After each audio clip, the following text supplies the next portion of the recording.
Well, I will say, and again, he was dominant in a world where scoring was down and maybe, it's 11 goals, 16 assists. But Perry was a participant in 4 of the last 5 Stanley Cup finals. The only time he didn't get there was when the Leafs beat the Lightning in 2023. So a measure of revenge, I suppose, for the Maple Leafs against Corey Perry. So doing a little research into tonight, and this is a way to view this matchup is a better offense, like the league's best offense, which is the Oilers, versus what is a better defense. And I wouldn't say that I think that the Leafs are like super strong defensively, but if you compare the Oilers versus the Leafs, Oilers are first in the NHL in expected goals, inner slot shots, offensive zone possession time, rush chances, high danger chances.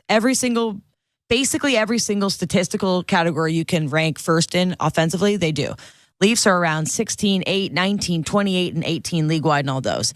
Oilers have won 11 of the last 15 games that they've played. And we talked about how good they've been for like the last 30 and since the Leafs faced them last. But the Leafs, they rank top 5 in goals saved above average, slot save percentage, inner slot save percentage, quality starts. And that's a lot of goaltending stats.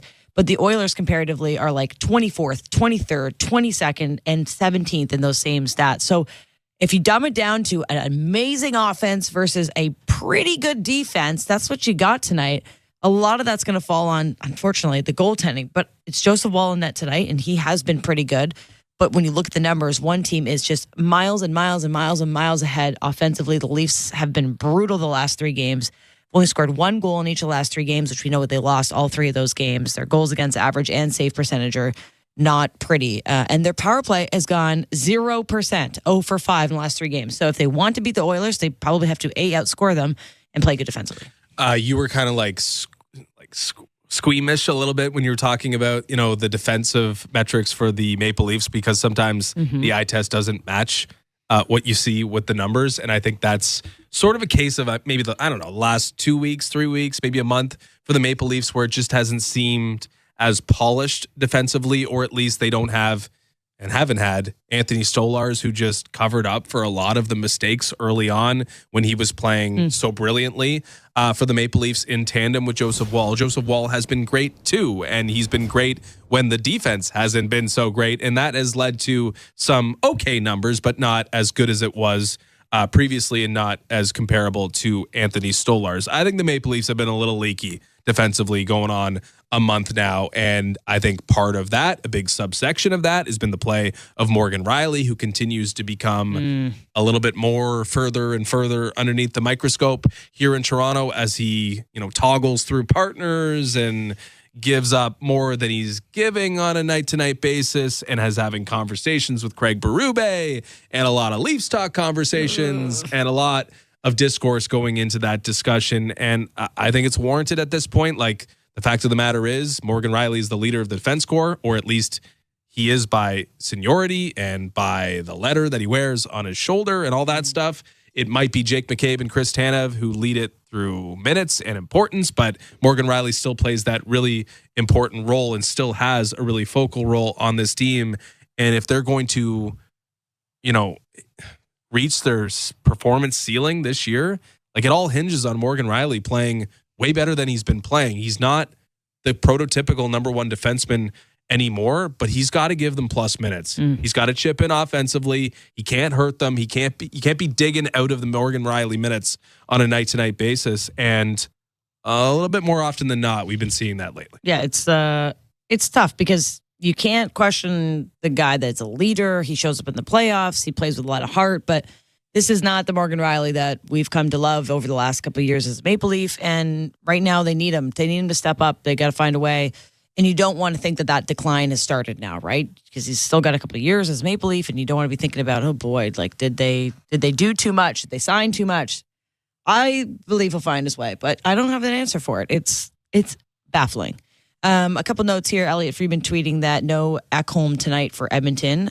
So he's been battling an illness for the last several days. Yeah, he's averaging like almost 23 minutes on ice per season and on ice per night. So he's a big guy that the Leafs are happy to not see tonight, I'll tell you that. That thrust John Klingberg potentially into a bigger role. Can I just say something? I just bet John Klingberg first goal, John Klingberg anytime goal. It's the second game in the NHL in years.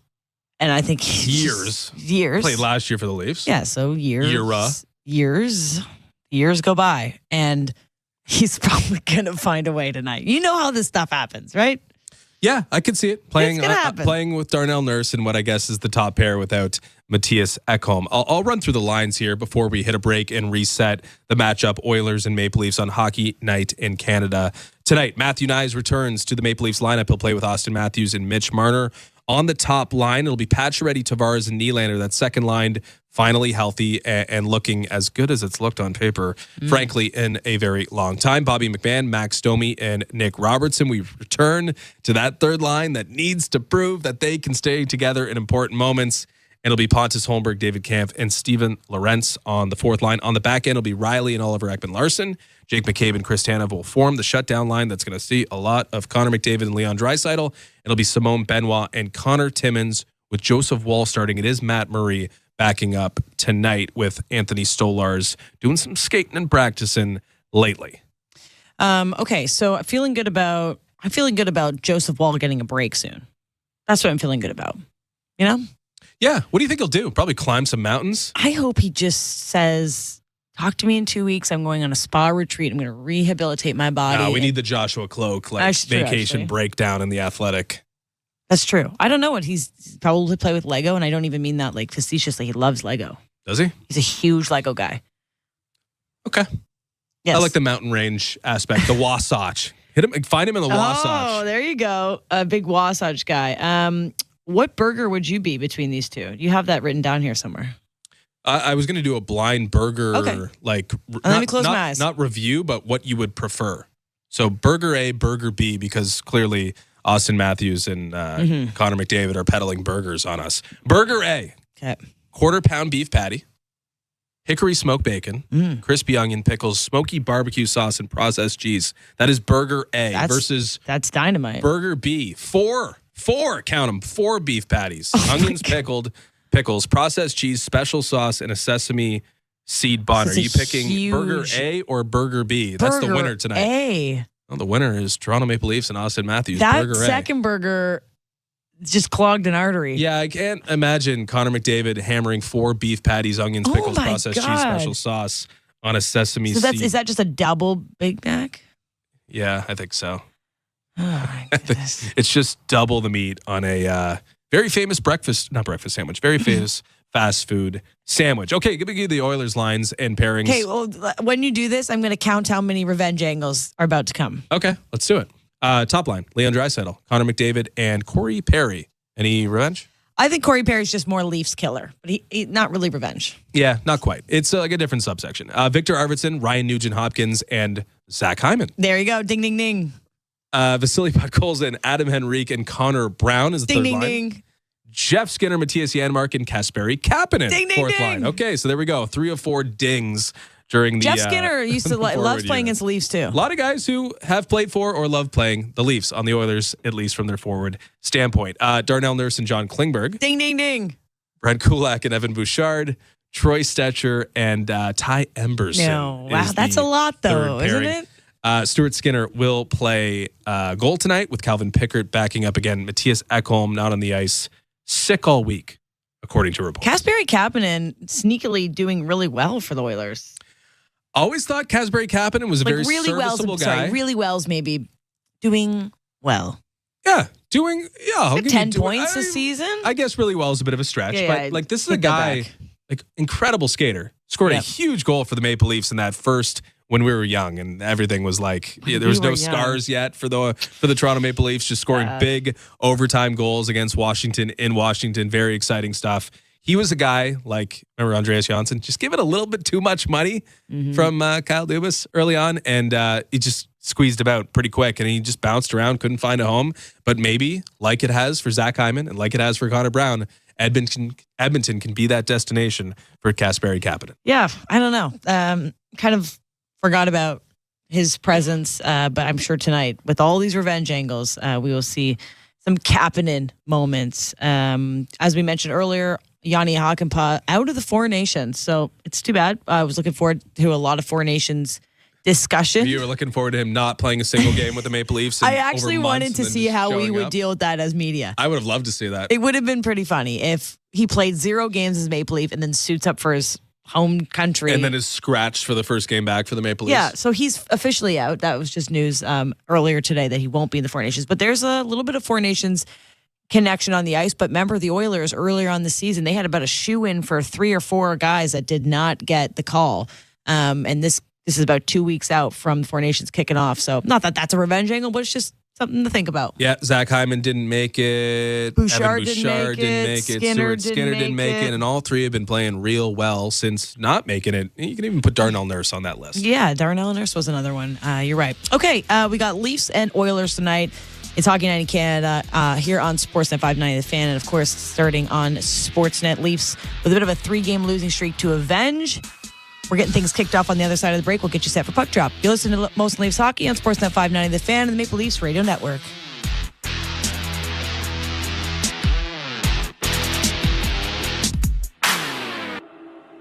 From the biggest stadiums to the coziest holes in the wall. From house parties to porch hangs to pride celebrations. From your favorite fuss shop to your local Indian spot.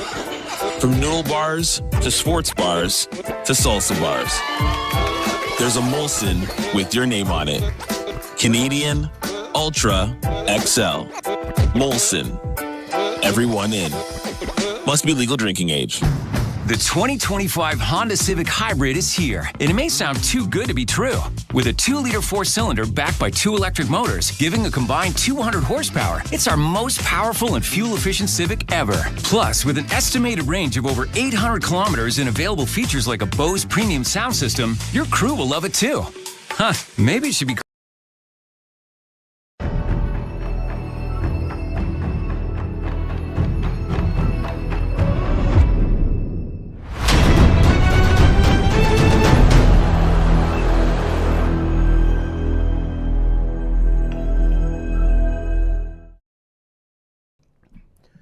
What's up, insiders?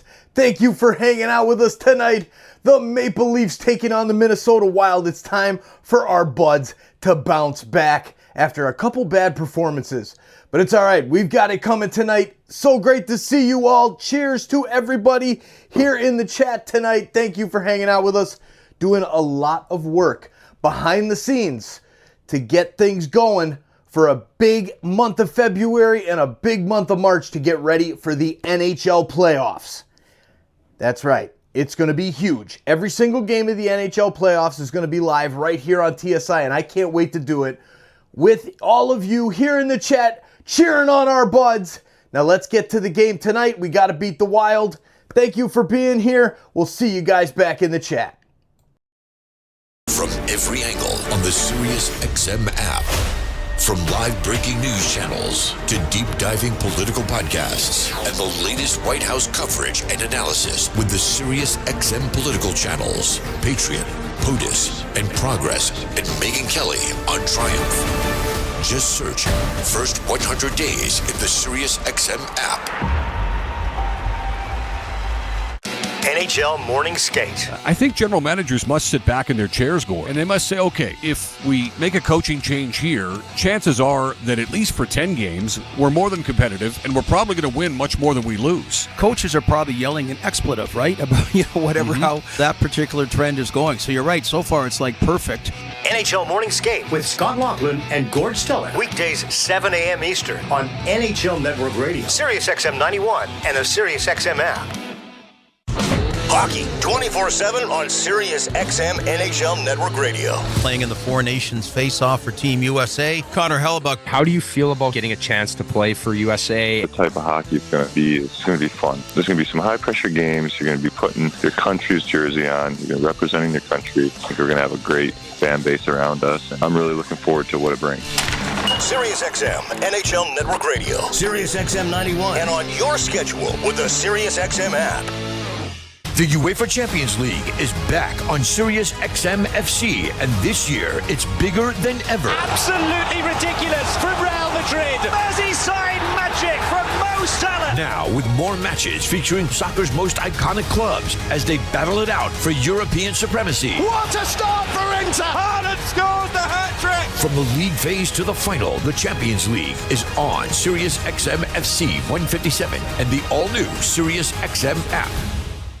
From in the crease to in the locker room. Four Nations Team Canada face-off associate GM Jim Nill. You as a manager view goaltending going into the tournament in February. Yeah, we're talking about two of the guys that won Stanley Cups and play in those type of pressure games. That's a pretty good resume to have. So we're pretty confident with it and pretty confident with the team that we're going to have playing in front of them. Sirius XM, NHL Network Radio, Sirius XM 91, and on your schedule with the Sirius XM app.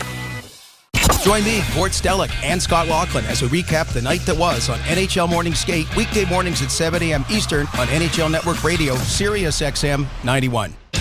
The biggest names in the game. Trying to get behind, wrist the line, and walks in, put it between his legs, shoots it, score! NHL play-by-play on Sirius XM.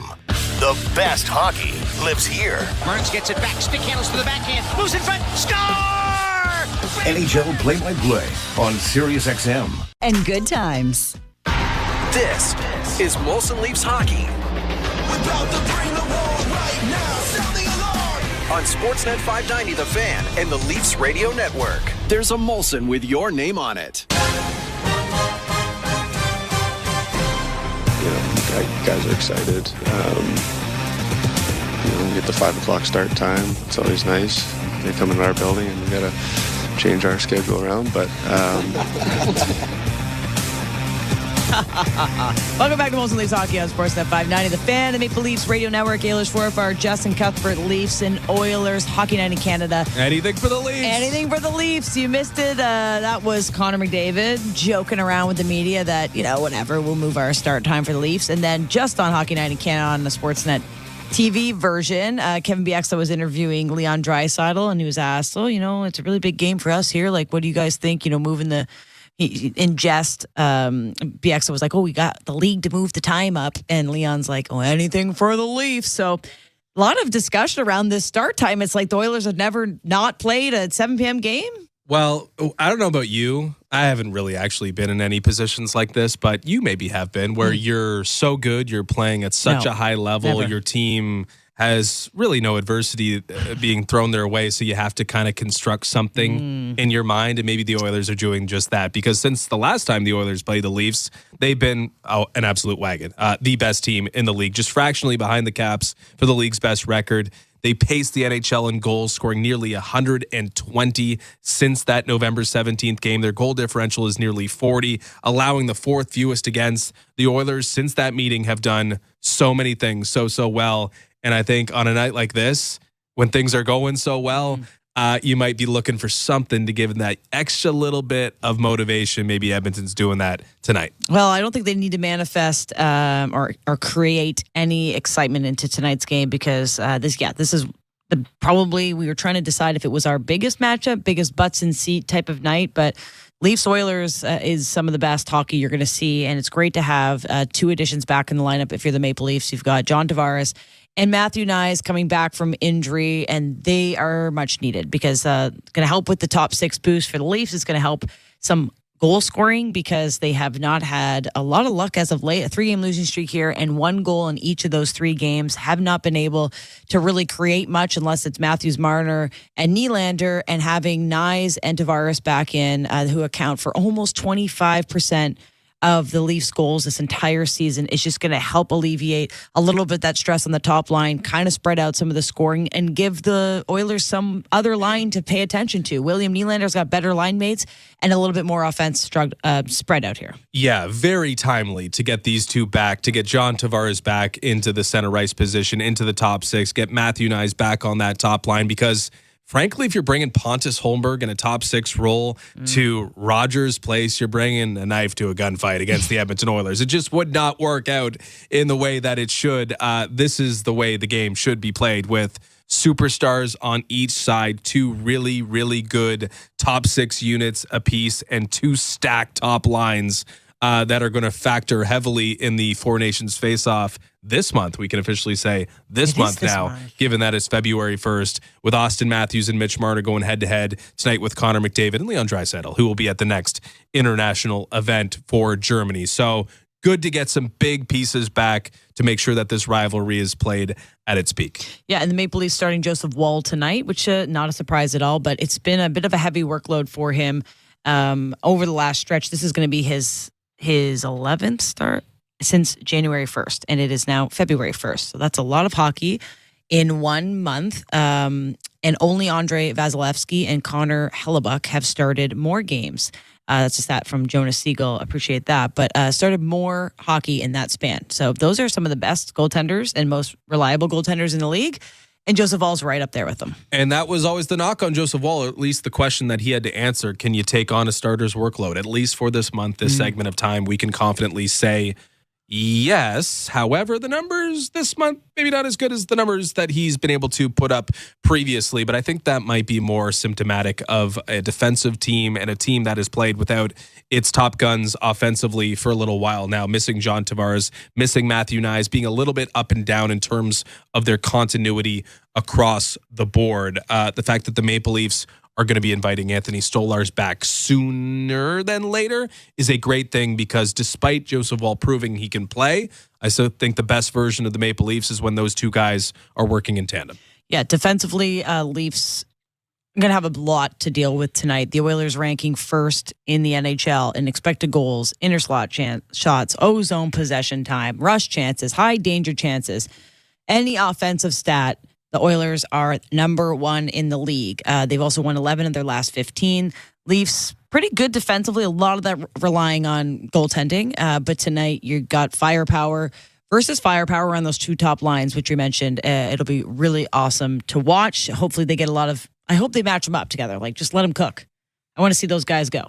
But without last change, we'll see who's in charge with that one. Let's do your key to victory. Yeah, that segues nice into my key to victory. Perfect. Your key to victory is brought to you by your Ontario Honda dealers. Get home ice advantage on every drive with the new Civic Hybrid, proudly made in Ontario. Available now at your Ontario Honda dealers. Yeah, the top line better be ready to go, because Leon Draisaitl and Connor McDavid don't play together normally, but they're playing together tonight with Corey Perry. And frankly, no other line has really the capability of playing head-to-head, I think, with those two. John Tavares and Mitch Marner did a fantastic job against Connor McDavid last time out. He was a -3 in that 4-3 victory for the Maple Leafs, but it'll be Marner and Matthews together. And again, it's a little bit different when those two top guns for the Oilers are playing together. So you're not going to want any other line playing against them, meaning Matthew Knies and reinserted back in the lineup. Austin Matthews and Mitch Marner better have their game from the jump, because you can't take shifts off against Leon Draisaitl and Connor McDavid, who are basically going interchangeable in terms of the Hart Trophy, aside from last season when Nathan McKinnon won it. So top line better be on its toes. That's my key to victory. Okay. I would love to share some of my players to watch, because I have quite a few. Okay. The players to watch. The spread is by Bet365. Whatever the moment, it's never ordinary at Bet365. Must be 19 plus. Ontario only. Play responsibly. Visit ConnexOntario.ca. List them for us. The real one, the OG official player to watch, presented by Bet365, is John Tavares. I'm looking forward to seeing him back in the lineup. A little bit of a lengthy stay away, and I think that he is a huge asset tonight for some depth scoring. As you mentioned, those two top lines kind of, let's say they cancel each other out. I don't know if that's a bit of a stretch, but great. You've got John Tavares on a second line. You've got the opportunity to play with William Nylander, Max Pacioretty.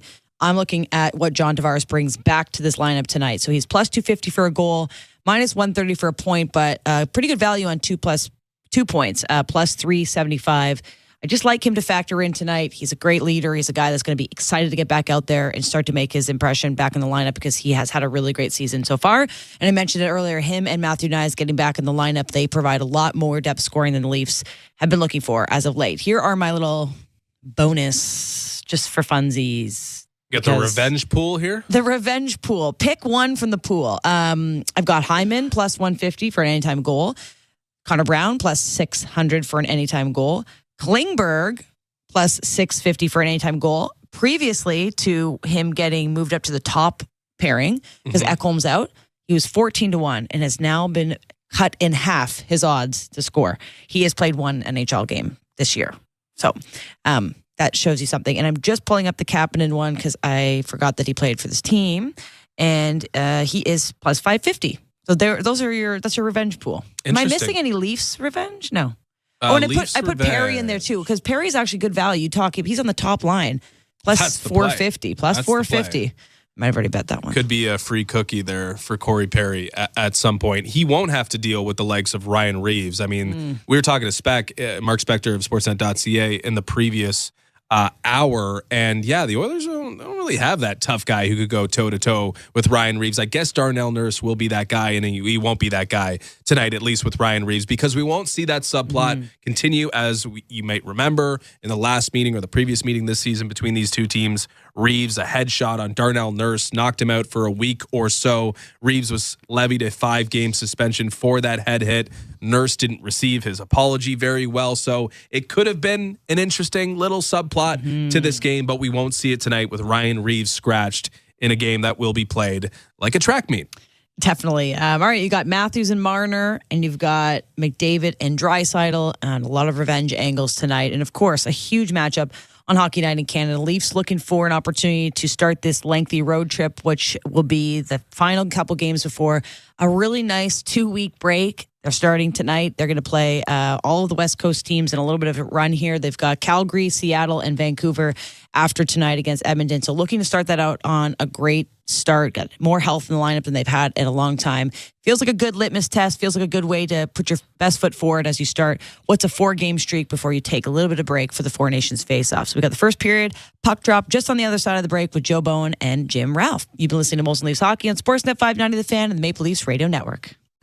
It's soccer's most thrilling league. Only the Premier League can make you feel like this. And now every match is on the SiriusXM app. Can you believe it? From the title race. This is remarkable. Keeps this title charge on track, surely. To the relegation fight. The impossible may still be possible. Hear every English Premier League match on the SiriusXM app and talk about all the EPL drama on SiriusXM FC 157 and the SiriusXM app. NHL Morning Skate. I think general managers must sit back in their chairs, Gord, and they must say, okay, if we make a coaching change here, chances are that at least for 10 games, we're more than competitive, and we're probably going to win much more than we lose. Coaches are probably yelling an expletive, right? About, whatever, how that particular trend is going. So you're right. So far, it's like perfect. NHL Morning Skate with Scott Laughlin and Gord Stellick. Weekdays 7 a.m. Eastern on NHL Network Radio, SiriusXM 91, and the SiriusXM app. Hockey 24/7 on SiriusXM NHL Network Radio. Playing in the Four Nations face-off for Team USA, Connor Hellebuck. How do you feel about getting a chance to play for USA? The type of hockey it's going to be fun. There's going to be some high-pressure games. You're going to be putting your country's jersey on. You're representing your country. I think we're going to have a great fan base around us, and I'm really looking forward to what it brings. SiriusXM NHL Network Radio, SiriusXM 91, and on your schedule with the SiriusXM app. The UEFA Champions League is back on SiriusXM FC, and this year it's bigger than ever. Absolutely ridiculous from Real Madrid. Merseyside magic from Mo Salah. Now with more matches featuring soccer's most iconic clubs as they battle it out for European supremacy. What a start for Inter! Haaland scores the hat-trick! From the league phase to the final, the Champions League is on SiriusXM FC 157 and the all-new SiriusXM app. From in the crease to in the locker room. Four Nations Team Canada face-off associate GM Jim Nill. You as a manager view goaltending going into the tournament in February. We're talking about two of the guys that won Stanley Cups and play in those type of pressure games. That's a pretty good resume to have. So we're pretty confident with it and pretty confident with the team that we're going to have playing in front of them. SiriusXM NHL Network Radio, SiriusXM 91, and on your schedule with the SiriusXM app. The big names are on NHL Network Radio. Avalanche General Manager Chris McFarland. What went in to maybe change that duo in goal? With the work of our scouts, Wedgwood's experience, he was a veteran guy, he's been through the grind. We were very bullish on McKenzie, and when the opportunity came to add him, we just felt it was the right move for us, long term. SiriusXM NHL Network Radio, SiriusXM 91, and the SiriusXM app. The Sports are on NHL Network Radio. Devils head coach Sheldon Keefe, you decided to jump right back into it. New Jersey Devils reached out really within an hour or so of the news coming out of me being let go. And the more I got to know Tom and his vision for the team and seeing the situation, it was a tremendous opportunity that I couldn't let pass by. Sirius XM NHL Network Radio, Sirius XM 91, and the Sirius XM app. The biggest names in the game. Trying to get behind Rielly, walks in, put it between his legs, shoots it, score! NHL play-by-play on Sirius XM. Leafs Radio Network.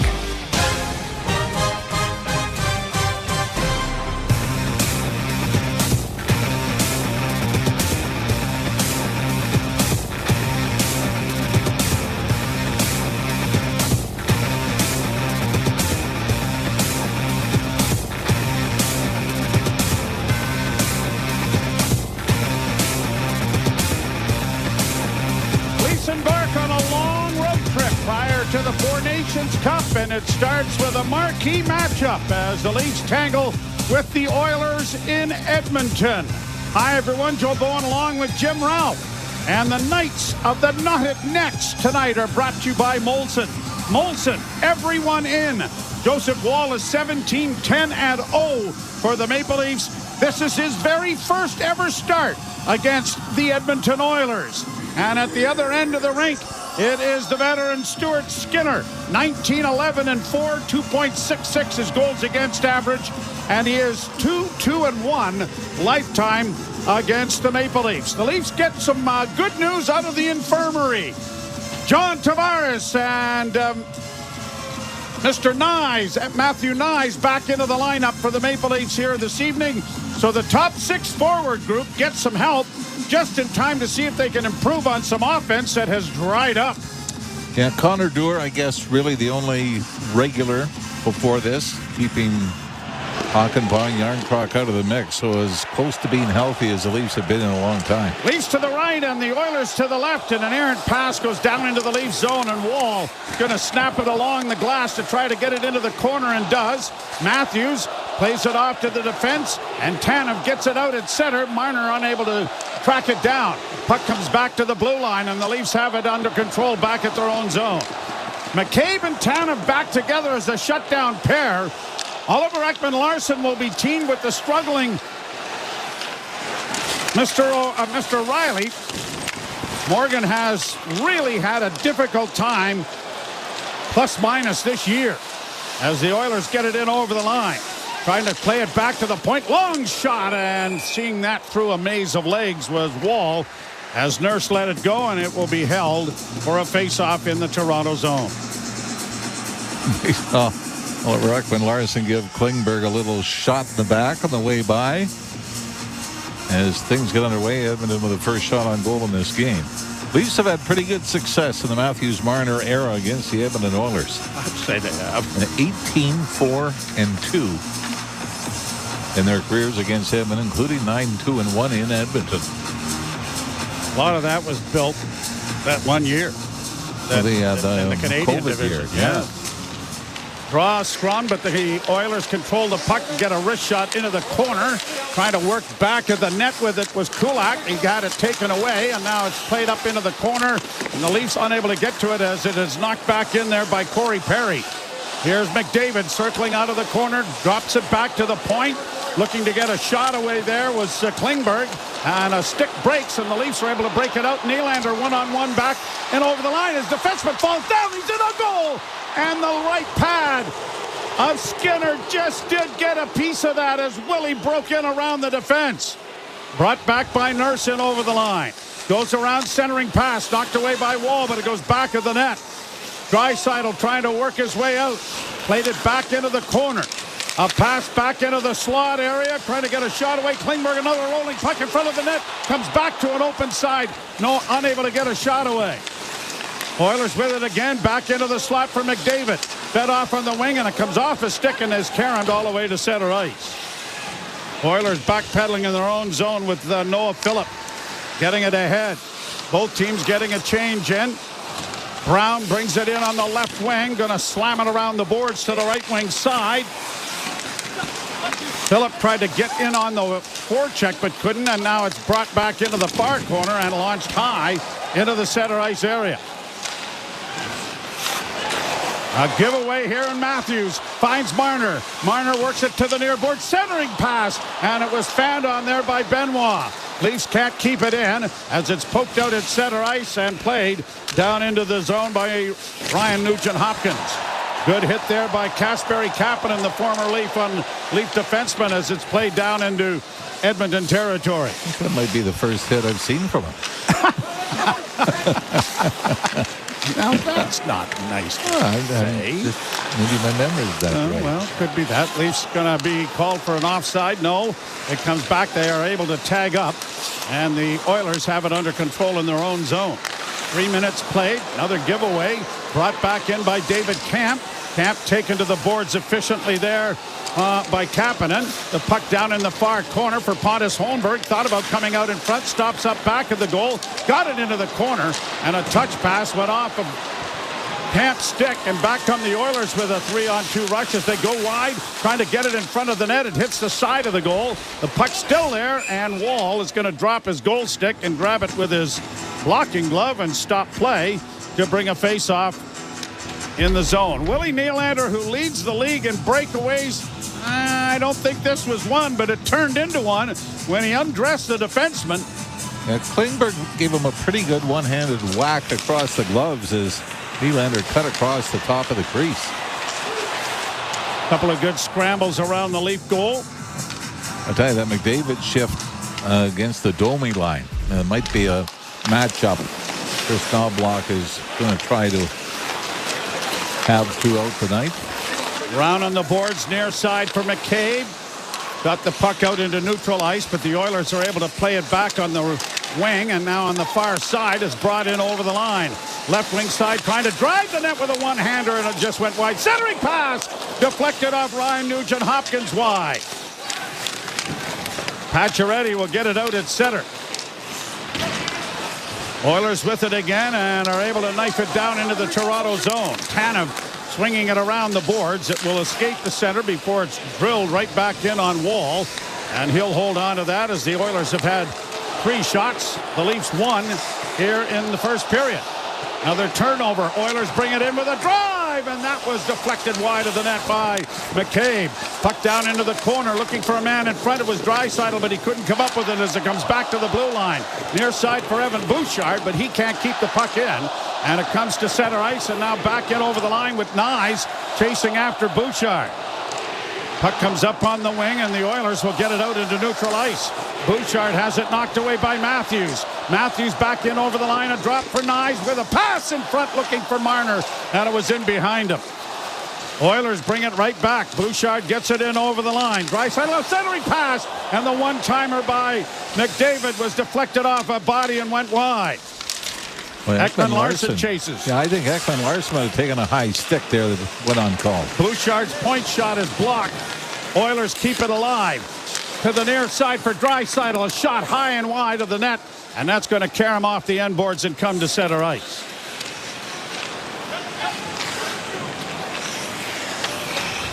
Oilers are back in their own zone with Brown. Dropping it back.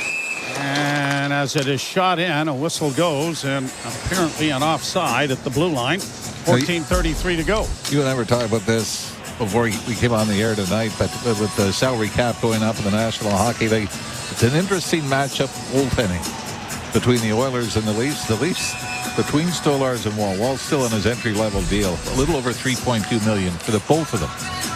Stuart Skinner and Calvin Pickard combined for $3.6 million. For the Edmonton Not a Oilers. very important position, Mr. Ross. Oh, I guess not.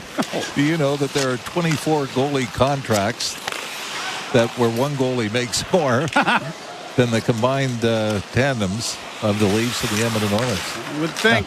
That includes Philip Grubauer that got sent down. Carey Price is still on the payroll from the Canadians. Puck behind the Toronto goal. Pride free. Timmins couldn't get to it. It goes back of the net once more. Kulak trying to get it out in front. Going to the front of the net was Adam Henrique, but the puck never got to him. As it comes back to the blue line, Robertson chases, and then a shot deflects off a stick, and Wall has to make the save, and the Leafs are able to break it out. Up on the left wing for Bobby McMahon. McMahon works down into the left wing corner, being chased there by Emerson. The puck comes free, and Emerson is going to bring it back out into neutral ice. Or he was, and he stopped up at his own blue line. Now the pass comes ahead, but it is Tavares stealing. Back in for Willie. Going in on the backhand. Didn't get it elevated enough. It took the chest of Skinner to make the save. But Nylander's had two real good chances and maybe a third. And he scores! Another turnover, and Nylander in the high slot beats the blocker. And the Leafs have the opening goal and the fourth straight 30-goal season for Willie Nylander, the fifth of his career. And this comes against the McDavid line as well. Nylander brings it into the zone off the rush. And his backhand, as he's coming off the left wing, is stopped by the right shoulder of Stuart Skinner. But the Leafs control. Max Pacioretty goes to the front of the net. But I just think this is a simple wrist shot. It wasn't a bullet. He just kind of lobs it from the high slot with traffic in front. It gets past Skinner on blocker's side to open the scoring for the Leafs. Skinner gave it that shoulder shrug motion afterwards, which usually indicates the goalie feels, well, it wasn't my fault. Someone was screening me. So. That was my signature move. Brought in on the right side. Oilers get it down into the corner. Looked like Ed Sullivan. Yeah, exactly. Ed was very good. I liked it. He wasn't much of a goalie. At the point, wrist shot there by Klingberg is swallowed up by Wall, and play is stopped. He had a great shoulder shrug. Yeah, he did. No, he did. You know, he was just an entertainment writer. And they stuck him on TV. Who's Googling that now? I don't know. You're listening to Molson Leaf Hockey on Sportsnet 590, The Fan, and the Maple Leafs Radio Network. Hey, everyone. It's your friend John Mayer here. Genres aren't rock or pop or hip-hop. They're real genres of life. They're like Mondays, dinner with family, songs I remember from junior high. And that's what you're going to get on Life with John Mayer. It's my music. It's everyone else's music. It's singing in the shower and a quiet night at home. Come along with me as I play music that fits the moments of your life as they happen. On now, Channel 14, and on the SiriusXM app. NHL Morning Skate. I think general managers must sit back in their chairs, Gord, and they must say, okay, if we make a coaching change here, chances are that at least for 10 games, we're more than competitive, and we're probably going to win much more than we lose. Coaches are probably yelling an expletive, right? About whatever how that particular trend is going. So you're right. So far, it's like perfect. NHL Morning Skate with Scott Laughlin and Gord Stellick. Weekdays 7 a.m. Eastern on NHL Network Radio, SiriusXM 91, and the SiriusXM app.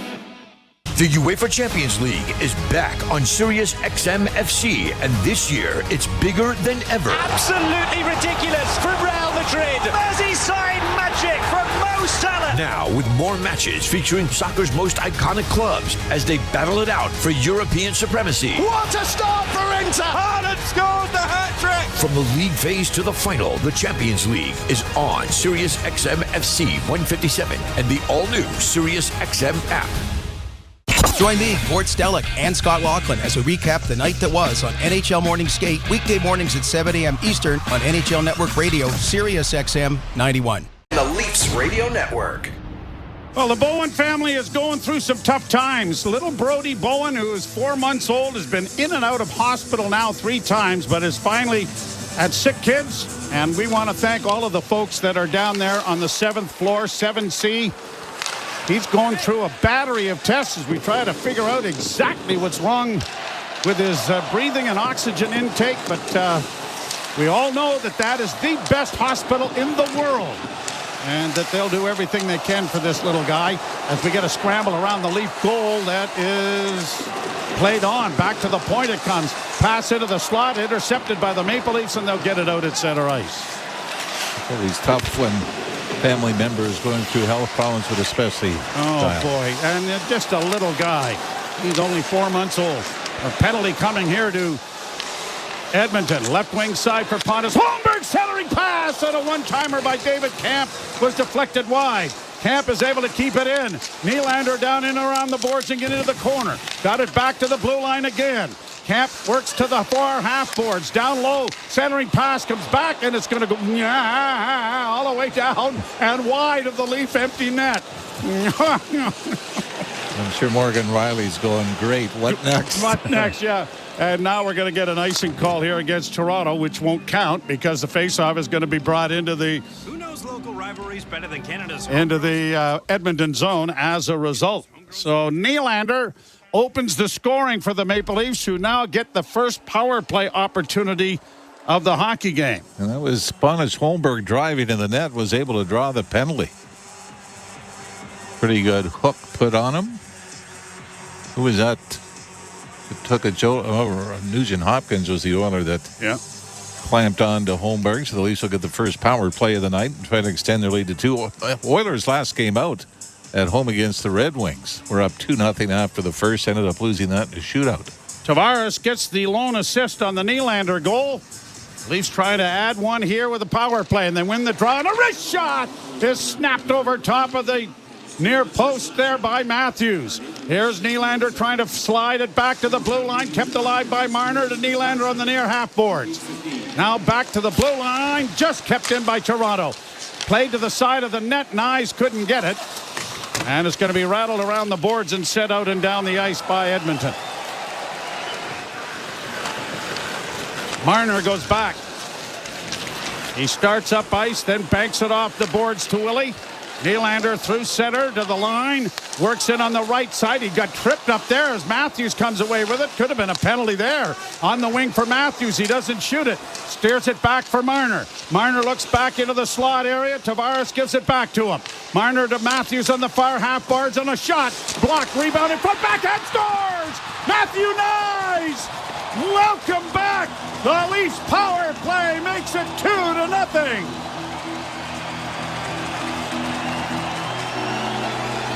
Five forwards on the power play for the Leafs, but Matthew Nyes right to the front of the net. John Tavares assists on the first goal. I think Tavares, Joe, is going to pick up. No, he won't. Would have been the third assist. It was a Matthews shot that got to the net. A rebound off Skinner, and Matthew Nyes kind of kicks the puck from his right skate to his stick and then sweeps it around the left pad of Skinner from the top of the crease to give the Leafs a 2-0 lead. So Marner's going to get an assist, though. Yeah, Marner and Matthews. 499 assists. And pretty impressive list of guys that have done it a little quicker than Marner. Most of them are Hall of Famers, but the Leafs up 2-0 here, not even at the midway mark of the opening period. So back-to-back games and losses where the Leafs score but a single goal. And they get 2 early on here against the Oilers on just 6 shots on goal. Edmonton's already got 7.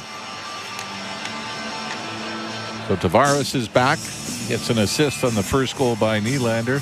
Nyes is back. He has a power play goal to make it 2-0. So the Leafs jump out in front. Marner playing in his 627th game. He will be the quickest to 500 assists. Boreas Salming did it in 775. Darryl Sittler 803, and Matt Sundin 880 games. Still a marvelous bit of work by the magician as the Oilers turn the puck over, and now here's Robertson wheeling through center with a pass in on the left wing for Domi. Domi tries to get it in front. He did as it came back towards the blue line, but it's gobbled up there and brought on by McDavid. McDavid in over the line. His backhand pass was stopped by Robertson. Timmins works into the far corner trying to secure the disc. They bang away at it back of the net. Benoit pushing it up on the boards. A centering pass was off a skate. Oilers with it again. Pretty good elbow thrown there at Benoit, who then took down Draisaitl, and the officials bade the game go on. Leafs play it down into the Oilers zone. Domi unable to get to it. Now brought out by McMahon as he got it into the far corner but couldn't hang on to the disc. And it's brought out at center ice now by Janmark and played to the line and down into Toronto territory. Right, there's a reverse hit, but it did look like that elbow came up, didn't it? I'll say it did. Played down into the Edmonton zone. Nurse playing it around the boards for Klingberg. He'll give it back to Darnell Nurse. Nurse plays it off as skip the center, and it is Rielly tipping it to the red line, and Tavares right back in again. Willie, well, being adjudicated as being offside, but Tavares and Nylander are questioning the call as we, oh boy, yeah, that was a great elbow by Draisaitl, wasn't it? A break in the action, 2-0 Toronto. You're listening to Molson Leaf Hockey on Sportsnet 590 The Fan and the Maple Leafs Radio Network. Over to our sideline reporter and see why it's never ordinary at Bet365. Must be 19 or older, Ontario only. Please play responsibly. If you or someone you know has concerns about gambling, visit connectsontario.ca. Heard of Uline? You know, the have-it-all in-stock, ready-to-deliver shipping and industrial supply specialists. The company that does things for you that are unheard of, like keeping 41,000 items in stock in our own warehouses. With customer service reps on the line to get you what you need, when you need it, 24/7, 365, every time. Maybe you heard it here first. Want to hear more? Visit uline.ca. ULINE, your shipping and industrial supply specialists. The 2025 Honda Civic Hybrid is here, and it may sound too good to be true. With a 2-liter 4-cylinder backed by 2 electric motors, giving a combined 200 horsepower, it's our most powerful and fuel-efficient Civic ever. Plus, with an estimated range of over 800 kilometers and available features like a Bose premium sound system, your crew will love it too. Huh, maybe it should be called the Civic 2.0. Redefine your drive with the 2025 Civic Hybrid. Visit your Ontario Honda dealer and test drive yours today. You're listening to Toronto Maple Leafs hockey. The shot scores! Bobby McMahon with the shot from the right point. On Sportsnet 590 The Fan and the Leafs Radio Network. NHL statistics not working real well, we don't think, tonight, because they have John Tavares scoring the goal and Austin Matthews getting the lone assist. And we think it's Nyes from Matthews and Marner. But that has not been corrected, so the boys out in Edmonton are a little slow tonight, maybe. Puck down in the Toronto zone. Brown getting it back to the point. Played around back of the net again, trying to come out with it is Podkolzin, but he lost it, and Nylander is out at center ice. Nylander to the line and in, dropping it off for Pacioretty, and another penalty coming to Edmonton. Nylander trying to break in. Took a bit of a high stick, I believe. And so the Oilers are going to be a man short for the second time in the game. And it is a high stick. Podkolzin going for the Oilers. But again, it's the speed of Willie Nylander. I mean, this was just a conk on the back of the head as Podkolzin tried to go from having the stick on the right side of Nylander to swing it over and to get to the left side, but catches Willie in the back of the noggin, and the Leafs will get their second power play of the game. Oilers win the face-off, and they're going to send it high off a stick and brought on now in a breakaway chance, and a good save off Nugent-Hopkins by Wall. Great play by Ryan Nugent-Hopkins to knock that pass down and carried it in on a breakaway. Nylander in across the line into the right wing side. Tried to drop it back and does to Matthews, who goes to the far half boards. Saucers it back to the blue line. One-timer by Willie Fandon completely. Nyes knocks his man down in the corner. Puck goes back to the net for Matthews. In front of the net for Marner. Didn't shoot it. Willie Fans on another one. Nylander with it again on the near half boards. Knocked into the corner for Tavares. Tavares takes his man to the boards. Nylander has broken his stick and heading to the bench. And the Oilers are going to break it out at center ice. Pass in over the line and a wrist shot blocked by Marner. Out he comes with it. Mitch Marner up on the left wing for Domi. Domi in over the line and stopping up at the half boards. Got it back to Marner. Marner a saucered pass over now for Oliver Ekman-Larsson. He gets it down low, and a wraparound attempt is jammed at by Pacioretty, but stopped. OEL with it again into the slot. Back to the point. Rielly now to Domi. Closes, doesn't shoot it. Gives it back to Rielly. A shot. Block. Rebound. Backhand. Scores! Rocket McMahon makes it 3-0. Another power play goal.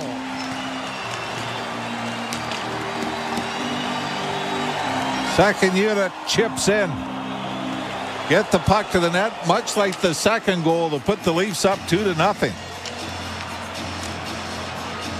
Throw the puck to the net, and this time it's Bobby McMahon going forehand, backhand on the rebound to tuck it in. But let's not forget the breakaway saved by Joseph Woll off of Nugent Hopkins that kept this game at 2-0 and gave the Leafs the opportunity here. Here's the point shot. I think McMahon, Joe, might have redirected the initial shot from the point and then picked up his own rebound off Skinner. Rocket McMahon with his 15th of the season, second by way of the power play, and the Leafs have jumped to a 3-0 first period lead. McCabe trying to get it out, running into Bouchard, and the Leafs get it out at center. They got an odd man rush going, but it bogs down, and then a wrist shot is stopped and almost tipped in at the short side there. Skinner had to make a good right pad save. Draisaitl trying to get around McCabe. Draisaitl centering pass was blocked. Draisaitl bowled over, looking for a penalty that none comes, and the Maple Leafs are going to get it out into neutral ice. Holmberg will chase the defenseman Brett Kulak back behind his goal. 6:20 to go in a wonderful first period for the Maple Leafs thus far. Kulak coming to center. A pass in on the left wing. Oilers get it down into the corner, and a penalty coming to Toronto as Oliver Ekman-Larsson got his stick in the way, and now it is along the boards and tipped out at center ice, and this is a, well, it's 3-0. We'd better make the game close if we can call. Try to stay away from another press conference in Edmonton. So the Leafs are going to the penalty kill for the first time in the game, and it's brought to you by your Ontario Honda dealers. Get home ice advantage on every drive with the new Civic Hybrid, proudly made in Ontario, available now at your Ontario Honda dealers. You're listening to Molson Leaf Hockey on Sportsnet 590 The Fan and the Maple Leafs Radio Network. This week on Let's Go with Bill Belichick, Max Crosby, Peter King, and me, Jim Gray. And we've got Andy Reid.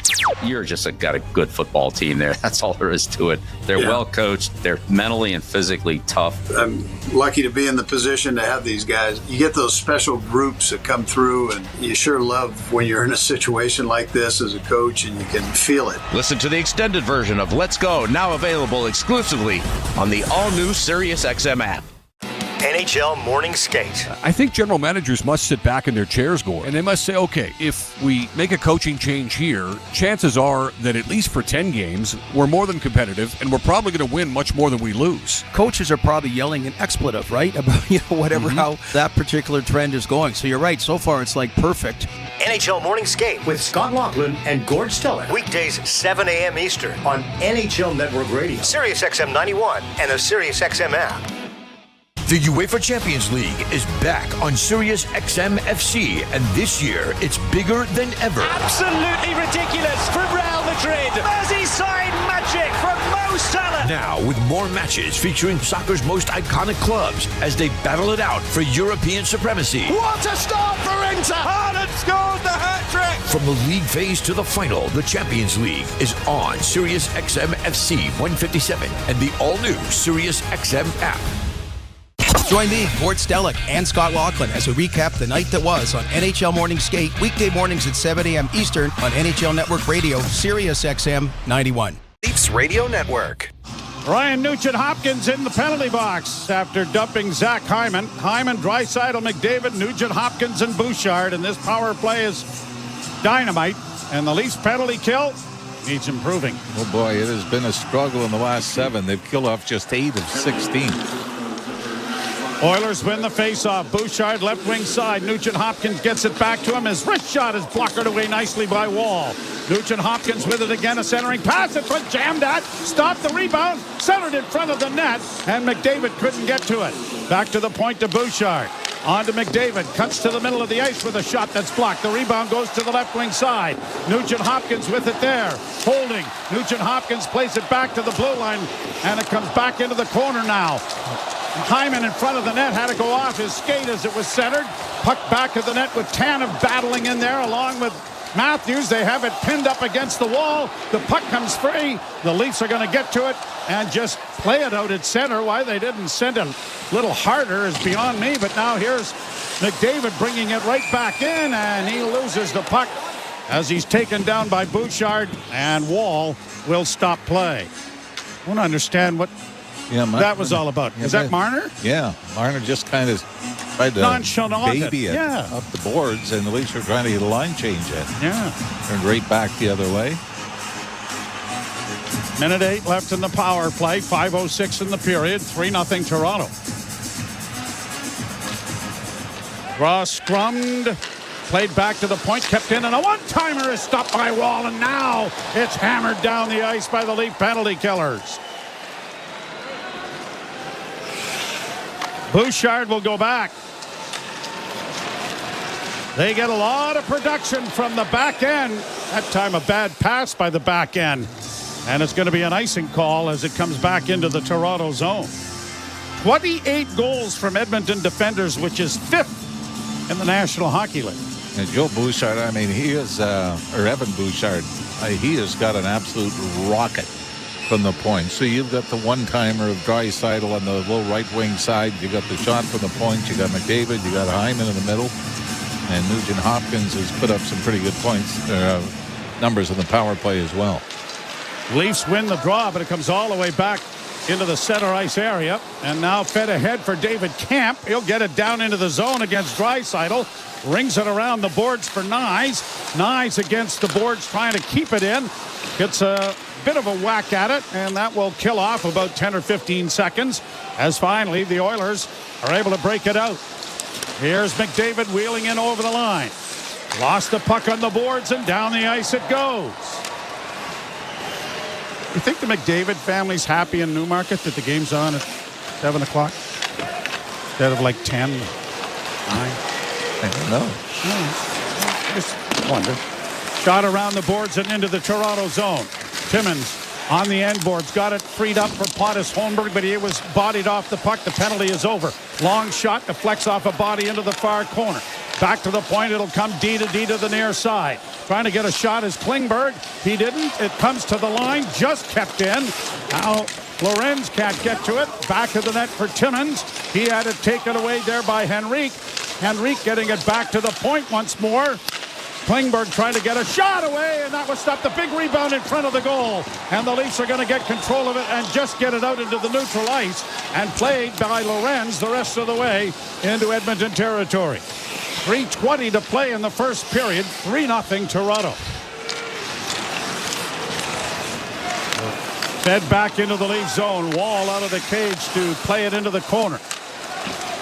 And it'll get down off a body. No, Nylander didn't touch it. Icing's going to be called. And it'll come back into the Toronto end.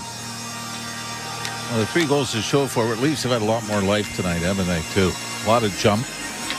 And then you could say you're a little bit fortunate that you're able to score a couple of goals on rebounds. They're able to draw the penalties off the rush.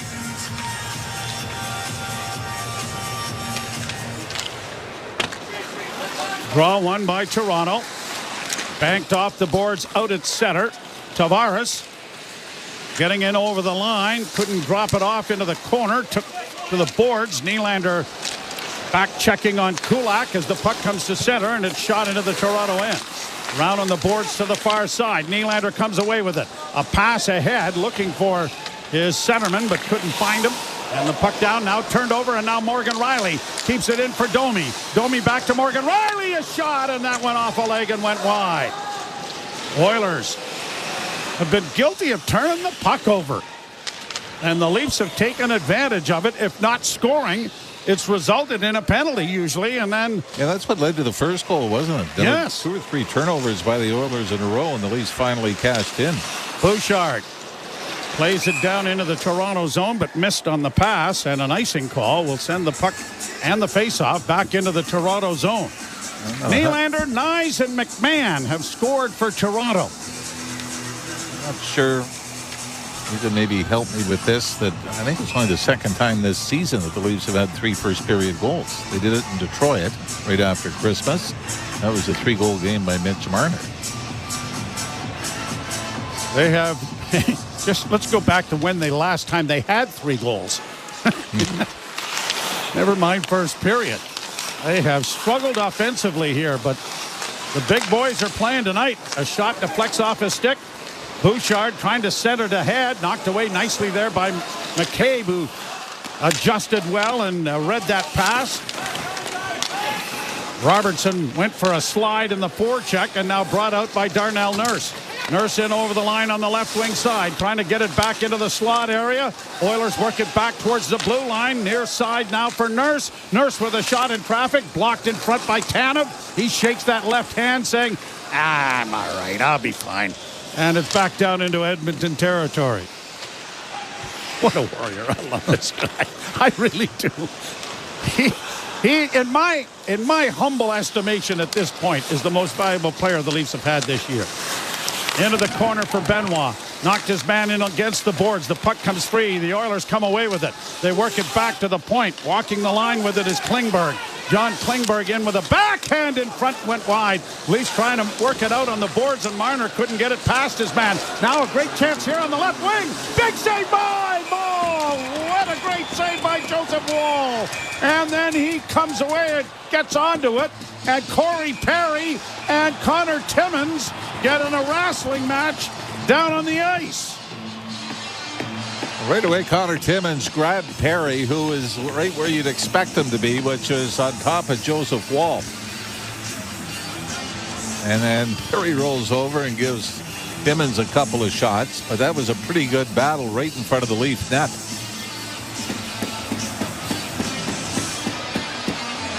But you saw, I mean, Perry kind of went down, and well, yeah, Perry was still trying to fall on top of the goaltender, and Timmins kind of got his glove on his face and his head and said, no, you're coming this way.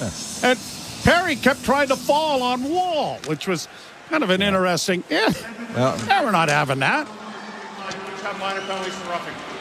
So we got a couple of, might play a little bit of 4-on-4 here, yeah. Which would mean, I imagine, that McDavid and Draisaitl will stay out on the Edmonton side. I got a sneaking suspicion Marner and Matthews might be out there too, or Willie. I don't know who is the beneficiary of a 4-on-4 more with these two teams with the power they have in the. Well, I would say if you're up 3-0. Yep. Maybe the not. Other team. Yep. Played down into the corner. Marner and Matthews are there, and Marner gets the pass to Matthews, who works his way out with a pass back to Marner. Marner will work to the line and in. Goes along the line and now to the top of the circle. Now tried to center. That was blocked, but he gets it back again to the blue line. Leafs are going to keep it in as it comes to McCabe. McCabe then stick handle his way out at center, and Chris Tanev has to come back to the neutral zone for him to play it up to Marner, and Marner starts away at center. Marner working to the line and in on the right side. Stops up. Looks to play it in along the boards and gets it back at the net. 16 seconds left in the period. Oilers will play it out into neutral ice, and Draisaitl has the puck there, but he plays it deeper into Edmonton territory, and racing after it there was Nylander, and he's trying to pick the pocket of the Oiler defender, who he almost did initially, and the final seconds will tick down. I think that the Leafs played that brilliantly, that 4-on-4. You get the face-off in your own zone, McDavid and Draisaitl on the ice. And the Leafs almost looked at it like a penalty kill, right? Let's take a 3-0 lead into the dressing room.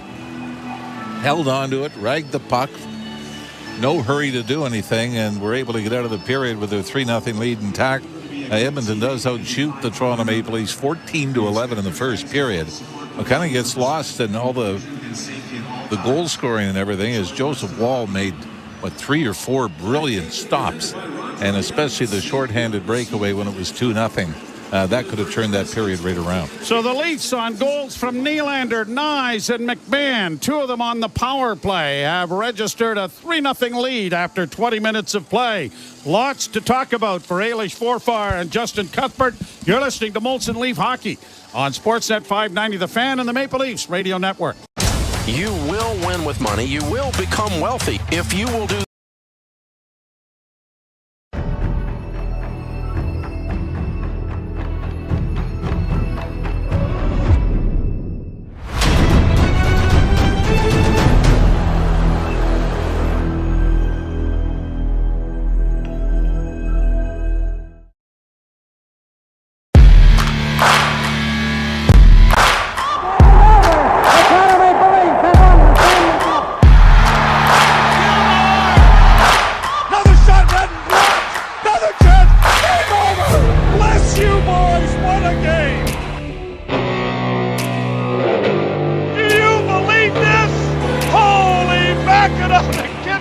round. They're going to the second round. Do you believe this? Holy Mackinac! Point taken. 2-0 Toronto.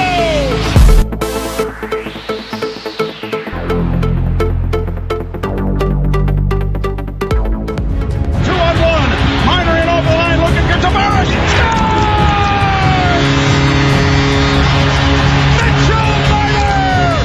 Thank you for finding us. Thank you for sharing out the link and bringing more hockey fans to our awesome community here on TSI. And let's get back to the hockey. Go Leafs, go! Let's tear them up. Game on his stick. Scores!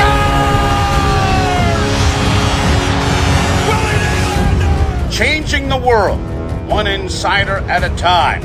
We'll see you in the chat. And holy Mackinac, go Leafs, go.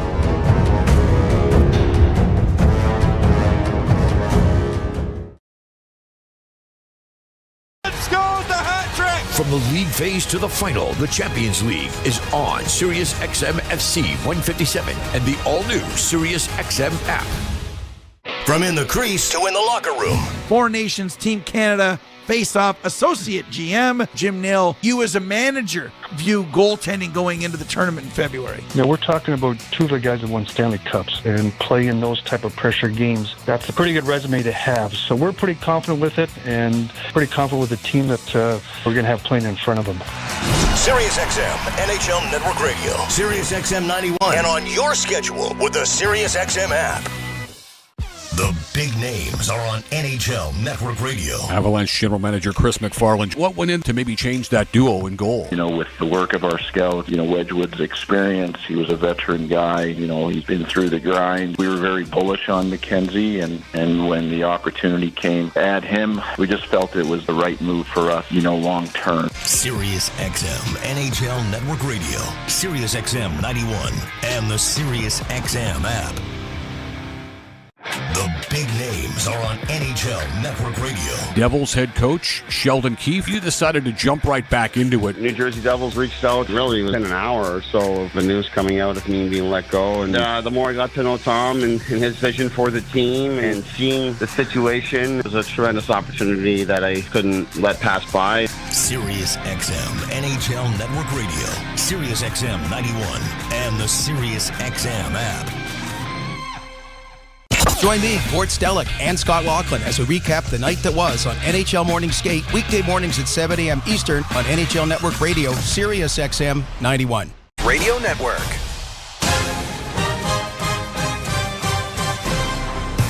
Nylander's had two real good chances and maybe a third, and he scores! Block, rebounded from backhand, scores! Matthew Nyes! Welcome back! Block, rebound, backhand, scores! Rocket McMahon makes it 3-0. Another power play goal. Welcome back to Molson Leafs Hockey on Sportsnet 590, The Fan and the Maple Leafs Radio Network. Eilish Forfire, Justin Cuthbert with your pregame, your intermission, and your postgame tonight. Leafs coming out, starting on time. 3-0 lead after 20 minutes. You just heard Bonesy, Nylander, Nyes, and McMahon getting on the scoreboard for the Leafs. And that was a fun period. We hyped it up for 1 full hour about how it was going to be high speed, fast pace, lots of goal scoring, and we predicted correctly so far. Yeah, stuck on 3 goals. The last 3 games were the Maple Leafs score 3 in the first. That's how to make sure to forget about being in the doldrums just a little bit the last week or so. But I like that you mentioned speed because the Oilers clearly pushed the pace just in general. And I kind of feel like the Maple Leafs look the best when the opposition is trying to push the pace against them. Like we just watched the most boring games. Exactly. You the see Minnesota Wild. When they get dragged in the mud, the solutions they aren't in abundance, but when they can play a fairly open game, and let's give credit to Joseph Woll because there were chances for the Oilers in that period despite the Maple Leafs being the better team. Like it just looks good on the Maple Leafs when they can play that tempo. So maybe the key to unlocking all of this is just figuring out how to play like that more often. But when you're facing teams that just want to make it, low variance and boring and hard for us. low event. Yeah, it is, but it's hard on the Leafs too. And I think this is a game that suits them fine. Yeah, you're right. So they've been on a little bit of a losing streak here, 3 games. And I looked back and it's like, okay, who were they playing? Well, the Minnesota Wild, exactly the opposite of what I feel like we're seeing tonight. Like they just keep you on the outside. They dumb it down. It's very defensively quiet game. The Leafs couldn't get any real high danger chances. They had the Sens and then they had the Blue Jackets. It was just kind of all the same type of Maple Leafs hockey. And you're right, they elevate against this Oilers game. And of course, we talked about this rivalry. It's a big game. It's like a lot of Leaf fans. You're hearing, let's go Oilers and go Leafs go chants back and forth. That's the type of energy you want to play in. And I just think the Leafs, they know that top line is going to be fast. It's going to be, you can't let your foot off the gas pedal. So starting on time, getting that lead early on. And Willie was a perfect representation of it. He had about 3 or 4 chances before he actually got that first goal early on in the first period. You could tell he was buzzing. He scored it 6 or 7 minutes into the period. And before that, he had probably 2 or 3 really good chances. And it's like when Willie's on, right away Willie's on. And he's buzzing around. He gets that puck in the net. And then the Leafs get 2 power play goals, one for Matthew Nyes and one for Bobby McMahon. Nyes back in the lineup. We talked about it for a little while in our pregame show.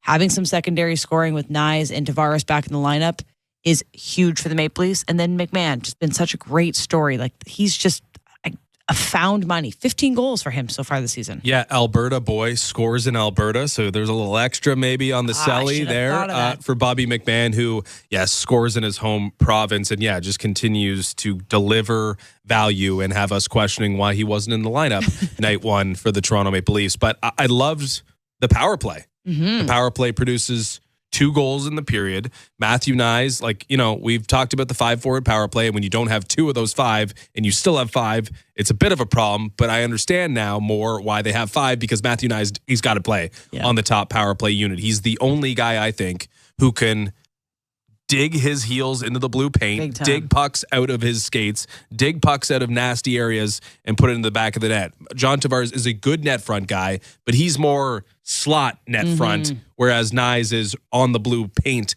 net front. And I think they complement each other nicely in that regard. So good to see Matthew Nyes score that goal. And then Bobby McMahon basically does his same impression. But he scores that goal with 40 seconds left in a power play. Mm-hmm. So the Maple Leafs are using 2 units. That's another positive development, with the second unit getting some run in that period and scoring a goal, scoring a nice goal, the same way you would have done with your first unit. It's possible to spread the talent around just a little bit more and make sure fresh bodies can make best use of the final 40 seconds of a power play. So there was a stretch of time there. Leafs are up 3-0. Oilers get a power play, and it was a really important penalty kill for the Maple Leafs, one that they've been not very good at lately. They've 0-5 in their last 5 attempts, and it's just fallen off over the last 7 games. So for them to kill off a penalty at a pivotal moment where Draisaitl, McDavid hop over the boards, they're pissed off. They're down 3-0 in their own barn in the first period. I was like, here we go. If they get one now, it really changes the momentum. The Leafs had a really great kill, and a lot of credit goes to Joseph Woll. He has played pretty outstanding in this first period. A lot of really good saves. Oilers are peppering shots. They got 14 shots on goal in the first period, and he's looked really steady. So that penalty kill and Woll kind of just staying steady in his net has been probably the part that I'm most intrigued by of how that continues. Leafs getting goals, something that they hadn't done previously in the last 3 losses. It's a really good period for the Leafs. You just got to feel good that you have to keep your foot on the gas and not come out, because the Oilers, are in that room thinking, we ain't losing to this team. Yeah, love the period from Woll. He's going to have to be brilliant in this game, because what's coming. The Oilers are going to be pushing the pace, and that may just mean more goals for the Maple Leafs, who can counter the speed and the potential mistakes made by a team that's forcing the issue a little bit. But they're going to get their chances. So I'm excited to watch Joseph Woll over the latter 40 minutes of this game. Okay, we'll take a quick break, and we will take a look at the out-of-town scoreboard on the other side. Lots of games, Hockey Night in Canada. We'll go through those. We'll get you set for third period. You're listening to Molson second period. It is going to be the second period. You're listening to Molson Leafs Hockey on Sportsnet 590 The Fan and the Maple Leafs Radio Network. 4 nations face off for the world to see. This February, international best-on-best hockey is back as NHL stars compete for their country to see which hockey nation will reign. Star power in abundance. Canada, Finland, Sweden, USA. Teammates turned rivals, and rivals turned teammates for country, for glory. Four Nations. We are set for puck drop. The Four Nations face-off begins February 12th on Sportsnet. From the biggest stadiums to the coziest holes in the wall. From house parties to porch hangs to pride celebrations. From your favorite fuzz shop to your local Indian spot. From noodle bars to sports bars to salsa bars. There's a Molson with your name on it. Canadian Ultra XL. Molson. Everyone in. Must be legal drinking age. Breaking news coming in from Bet365. Must be 19 or older. Ontario only. Please play responsibly. If you or someone you know has concerns about gambling, visit connectsontario.ca. At last, the Subaru winter is here. It's the perfect weather for the beach. Feel the sun's rays on the small amount of skin peeking out of your ski mask. Put on your beach puffer and hear the sound of the waves crashing over the chatter of your teeth. Get out there in winter like it's summer with standard symmetrical full-time all-wheel drive and advanced safety systems. Visit your local Subaru dealer today. Heard of Uline? You know, the have-it-all in-stock, ready-to-deliver shipping and industrial supply specialists. The company that does things for you that are unheard of, like keeping 41,000 items in stock in our own warehouses. With customer service reps on the line to get you what you need when you need it 24/7, 365 every time. Maybe you heard it here first. Want to hear more? Visit uline.ca. ULINE, your shipping and industrial supply specialists. The 2025 Honda Civic Hybrid is here, and it may sound too good to be true. With a 2-liter 4-cylinder backed by 2 electric motors, giving a combined 200 horsepower, it's our most powerful and fuel-efficient Civic ever. Plus, with an estimated range of over 800 kilometers and available features like a Bose premium sound system, your crew will love it too. Huh, maybe it should be called the Civic 2.0. Redefine your drive with the 2025 Civic Hybrid. Visit your Ontario Honda dealer and test drive yours today. You're listening to Toronto Maple Leafs hockey. On Sportsnet 590 The Fan and the Leafs Radio Network.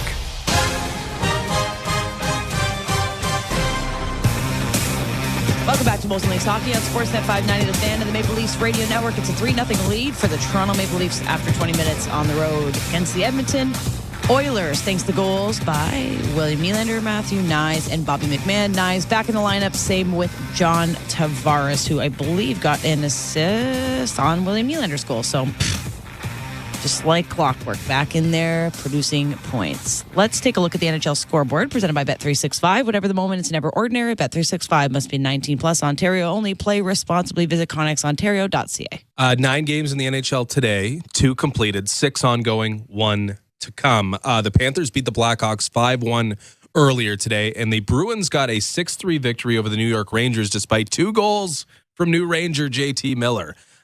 Second period right now. Penguins up 1-0 on the Predators. The Kings have a 2-1 lead over the Hurricanes. Second period just getting underway there as well. It is scoreless between the Islanders and Lightning. The Jets have a 2-0 lead over the Capitals in a big, big game in Washington. Senators up 1-0 over the Wild right now, and still to come tonight, the Red Wings will be in Calgary to take on the Flames. Question for you. More likely Stanley Cup matchup or preview that we're seeing tonight. The Jets and Capitals, number 1 in each conference respectively, and this game that we're doing right now, the Maple Leafs and Edmonton tough, Oilers. Justin.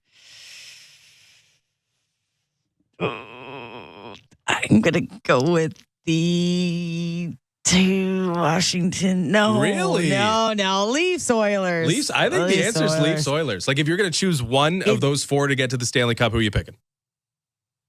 The Oilers. Yeah, that would be the chalk. That would be the lowest odds. That is the lowest odds. And then I just think the Maple Leafs have just as good of a chance as the Capitals. Well, let's go. The Capitals are the better. Final Capitals preview. are the better team right now, but the Capitals have a lot to prove at a Stanley Cup level. So do the Leafs, and the Jets as well are a team that has been caught empty-handed many a time in the Stanley Cup playoffs. So despite the records, I would say that we got the more likely Stanley Cup preview on our. Well, let's see how the Oilers crawl back from a 3-0 deficit after 20 minutes. They've been there before. They were down 3-0 in a Stanley Cup final series in terms of games, and they found their way back. So this is nothing for them. It'll be a fun period. Jim Ralph and Joe Bowen will have to call it I keep saying the third period. I wish it was. No, I like more hockey. They will have the call of the second period next. You're listening to Molson Leafs Hockey on Sportsnet 590, The Fan, and the Maple Leafs Radio Network. America's best college football players have descended upon Mobile, Alabama, aiming to impress NFL scouts, coaches, and executives at the 2025 Reese's Senior Bowl. That's a great read by Jackson Dart. The path to the draft starts at the Reese's Senior Bowl as the American team. Touchdown, Alabama. Jalen Milroe takes on the national team. 59-yard strike from Dylan Gabriel. Coverage begins Saturday at 2 p.m. Eastern on SiriusXM NFL Radio Channel 88 and the SiriusXM app. NHL Morning Skate. I think general managers must sit back in their chairs, Gord, and they must say, okay, if we make a coaching change here, chances are that at least for 10 games, we're more than competitive, and we're probably going to win much more than we lose. Coaches are probably yelling an expletive, right? About, whatever, how that particular trend is going. So you're right. So far, it's like perfect. NHL Morning Skate with Scott Laughlin and Gord Stellick. Weekdays, 7 a.m. Eastern on NHL Network Radio, SiriusXM 91, and the SiriusXM app. The UEFA Champions League is back on Sirius XM FC, and this year it's bigger than ever. Absolutely ridiculous from Real Madrid. Merseyside magic from Mo Salah. Now with more matches featuring soccer's most iconic clubs as they battle it out for European supremacy. What a start for Inter! Haaland scores the hat-trick! From the league phase to the final, the Champions League is on Sirius XM FC 157 and the all-new Sirius XM app. Join me, Gord Stellick, and Scott Laughlin as we recap the night that was on NHL Morning Skate, weekday mornings at 7 a.m. Eastern on NHL Network Radio, Sirius XM 91. The biggest names in the game. Trying to get behind Rielly, walks in, put it between his legs, shoots it, scores! NHL play-by-play on Sirius XM. Ray Hudson here with an important announcement. You can listen to your favourite Sirius XM FC shows on the all-new Sirius XM app, now available for all subscribers. The best hockey lives here. Burns gets it back, stick handles to the backhand, moves in front, score! NHL play-by-play on Sirius XM. Yo Network.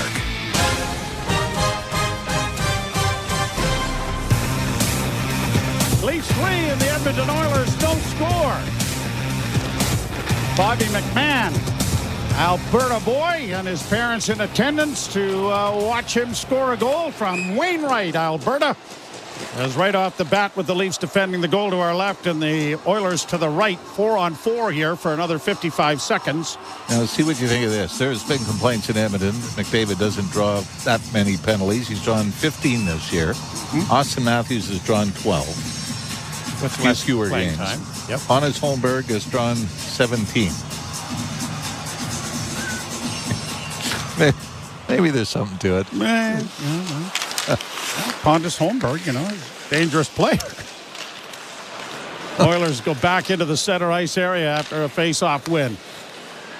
Bouchard stretches things out. Matthews out there got a piece of a pass, but it is brought on now. Draisaitl in on the left wing, tries to play it back to the blue line, and it's going to squirt out at center ice. Kulak has to go back. Bouchard got it up on the wing. Good play there to take his man out of the play for the Leafs was McCabe on a good defensive play. Draisaitl will pressure, but Marner gets an outlet pass and comes through neutral ice. In across the line, dropping it back for Matthews to Tanev! Oh, and he tried a backdoor pass for Marner, and it was just redirected wide. Brought in over the line by Draisaitl, off from the right wing side, and unable to get it controlled was Klingberg as it goes around back of the net. Tavares knocked it down, but Perry working against the boards, freed it up as it goes into the corner. Looking for Hyman in front of the net, but it comes back to the point. Back at full strength for both teams. Pass on the wing in front of the goal, and unable to get a shot away was Nugent Hopkins. Neither could Hyman. Comes back to the point. Oilers keeping it alive, and the pass goes off the skate of Timmins, but the Leafs unable to come up with the loose puck. Rielly knocks his man down, forces the puck along the boards for Chris Tanev, and it'll be pushed out at center ice for Nylander. Nylander in across the line, weaves to the left wing side, still has it, top of the circle, lost it in the corner, got it freed up for Pacioretty. Pacioretty back to the point, shot coming, but it doesn't make it through, and the Oilers just get it out into the center ice area. McCabe will go back. Waiting for teammates to change. Oilers are doing likewise. McCabe with a pass to Domi in the neutral zone. Nicely fed off to Robertson! And a backhand is swallowed up by Skinner. But a nifty little play made there by Nick Robertson on a feed from Max Domi. Hey, the Leafs have had all kinds of room coming up the middle of the ice, haven't they, in this game tonight? There's another opportunity off the rush. As you said right before that, I know it was still 4-on-4. Chris Tanev off the rush with Matthews and Marner almost set up an opportunity. You know, one of the things that I miss about not being in the buildings is the fact that I could have not won $1.9 million tonight in the 50-50 drive. You probably have saved $1.9 million in lottery exactly. tickets. Remember with Paul Hendrick, we always had that little consortium working. Consortium went broke. Here's Domi to the line and in on the left wing. McMahon with a shot. He rang it off the short side post. Comes back along the boards and out at center ice for Edmonton. Launched into the Toronto zone by Brown, but cut off there, and Rielly will airmail it high into the neutral zone. Brought in over the line by David Camp. He'll just get it deep into Edmonton territory. 3 minutes played into the second period. Still 3-0 Toronto. Evan Bouchard back of the net. Lots of Leaf jerseys in attendance. And will be on this Western Canada road trip with a stop in Seattle and amongst them. Calgary next, Seattle, and then Vancouver, who have been busy in the trade department the last little while. Played back down into Edmonton territory. Fed around the boards on the left wing side and brought out at center ice by Brett Kulak.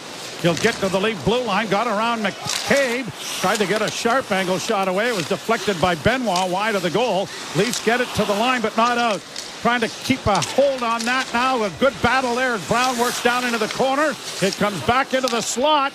Trying to get a shot away. Bouchard, that was off a stick and went wide. Oilers trying to get it freed up, and the Leafs trying to... Well, all right, we're all even. Benoit was pleading innocence. Yeah, Benoit had his stick. I mean, we're getting a look at Craig Berube. He doesn't seem overly impressed with this, but Leafs had the first 2 power plays of the game, and Edmonton get back-to-back power plays now here with this one. Taking a look again. Oh, yeah, Skinner puts the clamp on the stick, feels the stick of Benoit between his hands and his body, put the clamp on it, and that's why you had Benoit sort of letting go and saying, hey, look, an outside chance you could call holding the stick there, but for Benoit, you shouldn't have it in the first place in the guy's midsection. Oilers 0 for 1 on the power play. Knocked into the corner off the stick of Wall. Comes back to the point. Near side now for Nugent Hopkins. Bouchard gives it off on the right side. McDavid looking in front, saucers it back to Bouchard. It'll come over to Nugent Hopkins. Played back to Bouchard. Closing, no. Goes to McDavid. Down in for Draisaitl, looking for a pass in front of the goal. Good stick there from Wall. Knocked it away from Hyman. Back to the point. McDavid had his pass deflect there by Matthews. Comes back to McDavid on the left wing side. Drop back for Bouchard. McDavid again on the left wing. Centering pass. No shot yet from Nugent Hopkins. McDavid again. Centering pass. Partially blocked. Rebound. Knocked out of the air to the line, but not out. Marner can't get to it. Nugent Hopkins with it again. A shot. Glove save. Joseph Wall. And he's going to hold on as the penalty kill is brought to you by your Ontario Honda dealers. Get home ice advantage on every drive with the new Civic Hybrid. Proudly made in Ontario. Available now at your Ontario Honda dealer. And the first period was brought to you by Bet365. Whatever the moment, it's never ordinary at Bet365. Must be 18 plus, Ontario only. Play responsibly. Visit ConnexOntario.ca. As talented as the Oilers are, they're now in a stretch where they've scored just 4 power play goals and 20 opportunities.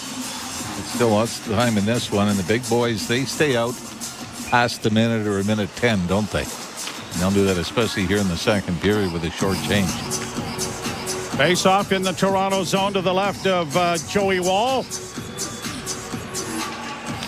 Minute 7 to go, and the Leafs lose the face-off, and a shot is kicked away by Wall's left pad. Oilers keeping the puck in. Goes back to the point. Bouchard over on the near side. McDavid works down into the corner. Now around back of the net. Still with it. Works to the far side. Works back across. Still with it to the right wing side. The one-timer stopped by Wall off of Draisaitl. And a high stick making contact with the puck. I think it was Morgan Rielly. And so that will stop play. Or was it an Oiler? Both had their sticks up. Yeah, I think you're right. I think it was a Leaf that knocked it down. Yeah, Leon Draisaitl does have the one-timer opportunity. And the reason that seam is always open is because of the movement of Connor McDavid. He's always moving and waits till that seam opens up to find Draisaitl at the bottom of the right wing circle. Timmins was the culprit. Oilers win the draw. McDavid's pass blocked. It's going to roll to the line, but not out. Bouchard got there to keep it in. McDavid, a cross-ice pass. Draisaitl fanned on it. And it's poked high in the air. And it's going to be pushed out at center ice. And Nyes trying to break on the left wing, but he got caught from behind. Leafs in need of a change of players. Brought back now by McDavid. McDavid in with a shot off the shoulder of Wall again, and the Leafs are going to get it airmailed this time out and down the ice with a dozen seconds left to go in the power play. With 20 shots already for the Edmonton Oilers, still 14 minutes to go here in the second. Nurse sends it down into the Toronto zone. Puck goes around back of the net. Oilers get it back to the point, a shot right, rebound! And I think, was that Brown? No, it was Skinner who fanned on it right at the side of the net. Oilers' numbers on their arms are very difficult to see. Played around the boards and into the corner it goes. Rielly ties his man up. The puck comes free. Bunted along the boards for Lorenz, who brings it back. Now trying to play it around on the near side, and he has Timmins, who has some room and is just going to flip it high to center ice.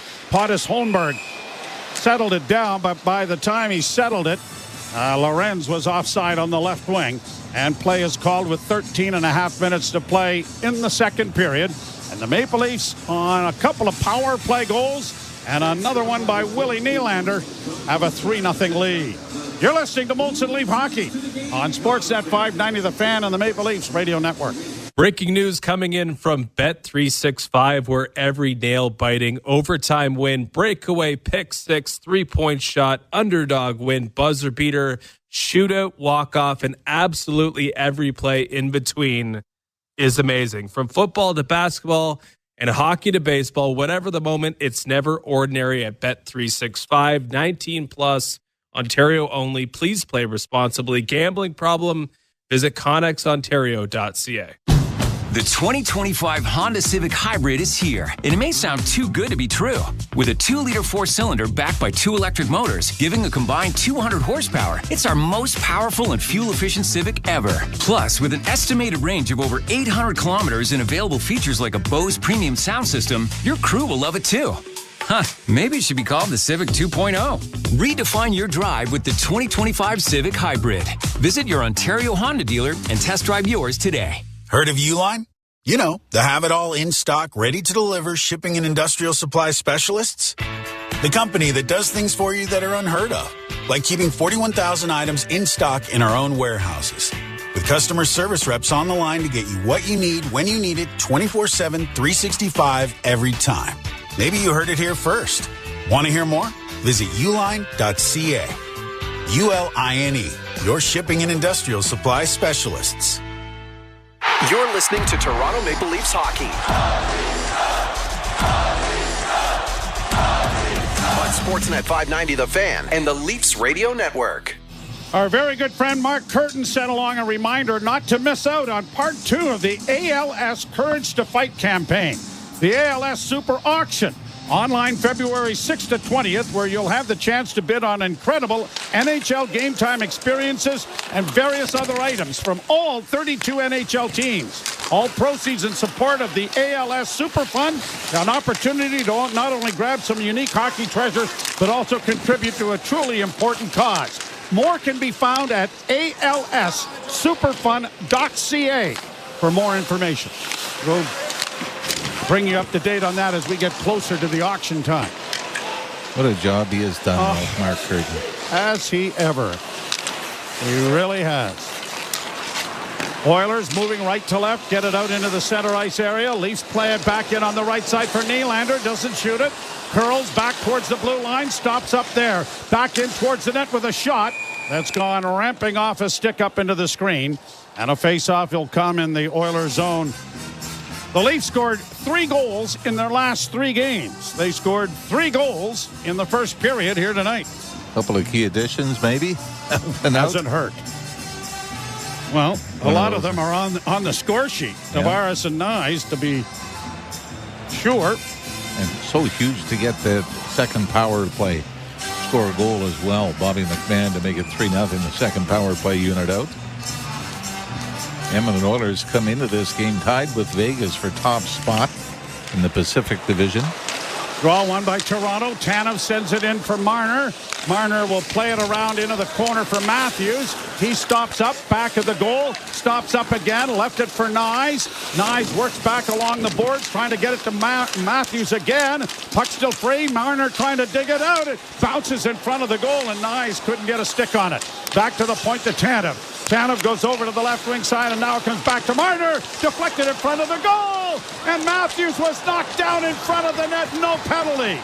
Back comes Nugent Hopkins for the Oilers. Off on the right wing side, a shot deflected wide of the Leaf goal. Into the corner for Hyman. He can't come up with it. Domi against the boards, unable to play it as it comes around into the near corner. And getting there with time and space is Morgan Rielly. Rielly will play it high and out into neutral ice off a stick. Oilers try to quickly counter. In across the line on the right side. Draisaitl spun around. Draisaitl then gave the puck away to Marner. He's just going to roll it out at center ice and allow McMahon to get to the puck and get a sharp angle shot away anyway. Oilers back out at center ice. Trying to get in over the line. Broken up at the Leaf defense and played back out into neutral ice. Oilers have to wait for teammates to get onside. Played it in on the left wing. Perry has it go off a stick and back out at center ice, and the Oilers have to go back to regroup. Perry again. He'll shoot it in. Round on the boards far side. Domi fights for it on the far wall. Got some help there from Bobby McMahon. Now Benoit in against the boards as Domi got to it, and he'll outlet, and out comes Robertson to center. Nicky Robertson taking it wide on the right side. Stops up at the top of the circle. Took a shot that went off a leg. It goes to Pontus Holmberg. Holmberg down around back of the net. Camp back to the point. D to D, it goes to the far side. Flipped into the corner, and now Lorenz looks for a man. Back of the net for Camp again. Holmberg gets to it again to help out. Lorenz trying to support over on the far side. Battling in there with Troy Stecker. The puck comes free and it got past David Camp. And the Oilers are going to be able to get it out at center, and Rielly has to go back for it. Brown chasing him as Rielly plays it back to Timmins, and Timmins will bank it out at center. But a bad pass and a turnover. 2-on-1 going the wrong way. Great play made there by Connor Timmins. And then a save made by Joseph Woll. And he's going to hang on to it. And was that Steven Lorenz, Joe, that tried to flip it up the ice and it got picked off? And an odd man rush back for the Edmonton Oilers, but Connor Timmins reads it perfectly, sprawls to take away the pass and break it up. But Woll then on the follow-up opportunity still had to come up with a big save. That was a 3-on-1 going the wrong way, and Timmins sprawled, blocked it with his stick, but lost his stick in the exchange.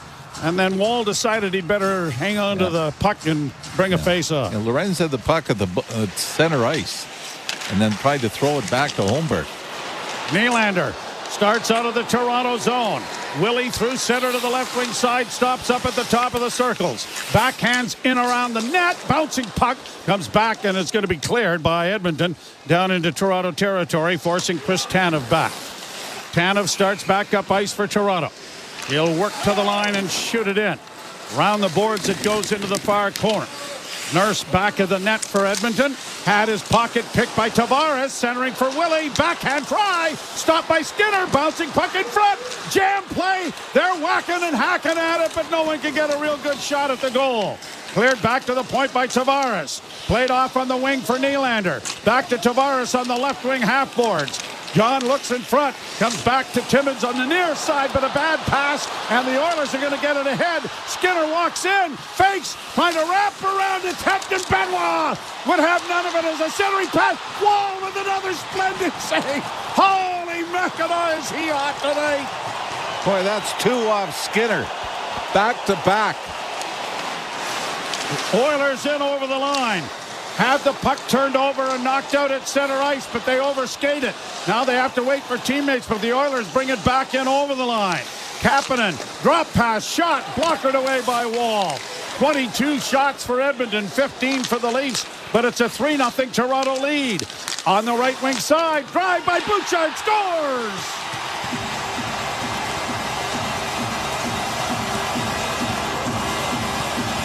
Evan Bouchard with that bullet. 1st and 7 for Bouchard. That big shot from the point. He had a lot of time and space to walk in from the right point and just blasted past Joseph Wall. And it's unfortunate the Leafs couldn't reward Wall at the other end because he made some outstanding saves, 2 of them off Jeff Skinner. And what happens here, Connor Timmins sort of gets caught in no man's land and tries to go down and block it, and I think takes the eyes away from Joe Wall. And the Oilers are back in it. Well, it just made it in off the post and in. But Wall has been outstanding. Kulak and Arvidsson draw the assist as Skinner covers up on a attempted centering pass. And the Leafs before that, Nylander Tavares had some great opportunities in front of Skinner and was unable to put that past him to make a 4-0 game. So both teams have been able to bounce back, survive something at one end, and cash in at the other. 3-1. You're listening to Molson Leaf Hockey on Sportsnet 590, The Fan, and the Maple Leafs Radio Network. As the nominees arrive for music's biggest night, Goosebumps even thinking about it. Sirius XM's The Grammy Channel brings you live interviews and conversation direct from Crypto.com Arena in Los Angeles. I'm speechless, man. I'm here at the Grammys. With ongoing pre-show coverage leading up to the 67th annual Grammy Awards telecast. If I won, I would freak out. I know that's right. Tomorrow, 4 p.m. Eastern, 1 Pacific, on The Grammy Channel, Sirius XM 17, and at home on your phone, computer, Alexa, TV, or other internet-connected devices. Hockey 24/7 on Sirius XM NHL Network Radio. Playing in the Four Nations face-off for Team USA, Connor Hellebuck. How do you feel about getting a chance to play for USA? The type of hockey it's going to be fun. There's going to be some high-pressure games. You're going to be putting your country's jersey on. You're representing your country. I think we're going to have a great fan base around us, and I'm really looking forward to what it brings. Sirius XM NHL Network Radio, Sirius XM 91, and on your schedule with the Sirius XM app. From in the crease to in the locker room. Four Nations Team Canada face-off associate GM Jim Nill. You as a manager view goaltending going into the tournament in February. Now we're talking about 2 of the guys that won Stanley Cups and play in those type of pressure games. That's a pretty good resume to have. So we're pretty confident with it and pretty confident with the team that we're going to have playing in front of them. Sirius XM NHL Network Radio, Sirius XM 91, and on your schedule with the Sirius XM app. Hockey lives here. Suzuki sweeps it. There's a chance. Rebound, Caulfield shoots and scores. NHL play-by-play on Sirius XM Network. Dennis Hildeby has been named to the AHL All-Star Classic. That'll go on February 2nd to 3rd at the Coachella Valley Firebirds at the Acrisure Arena in Thousand Palms, California. Ever play there? No. Don't think I've ever been there either. Near Springfield? Anywhere near Milwaukee. Leafs up 3-1 now. On the goal by Bouchard. And Kulak and Arvidsson have drawn the assist. Tanev brings it in over the line. Bouncing puck to the far side. A wrist shot deflects wide of the net. Pacioretty then overskated the loose puck back of the goal. Couldn't come up with it. Works it back into the corner. He gets upended in the corner. Puck comes up on the wing, and now here's Arvidsson getting it out at center to the line and in. Close play at the blue line there on an outside, but the Oilers press on into the corner. Arvidsson with it on the right wing side. Had it knocked away. Knocked down on the play was Arvidsson as Bouchard got to, or at least Benoit got to him.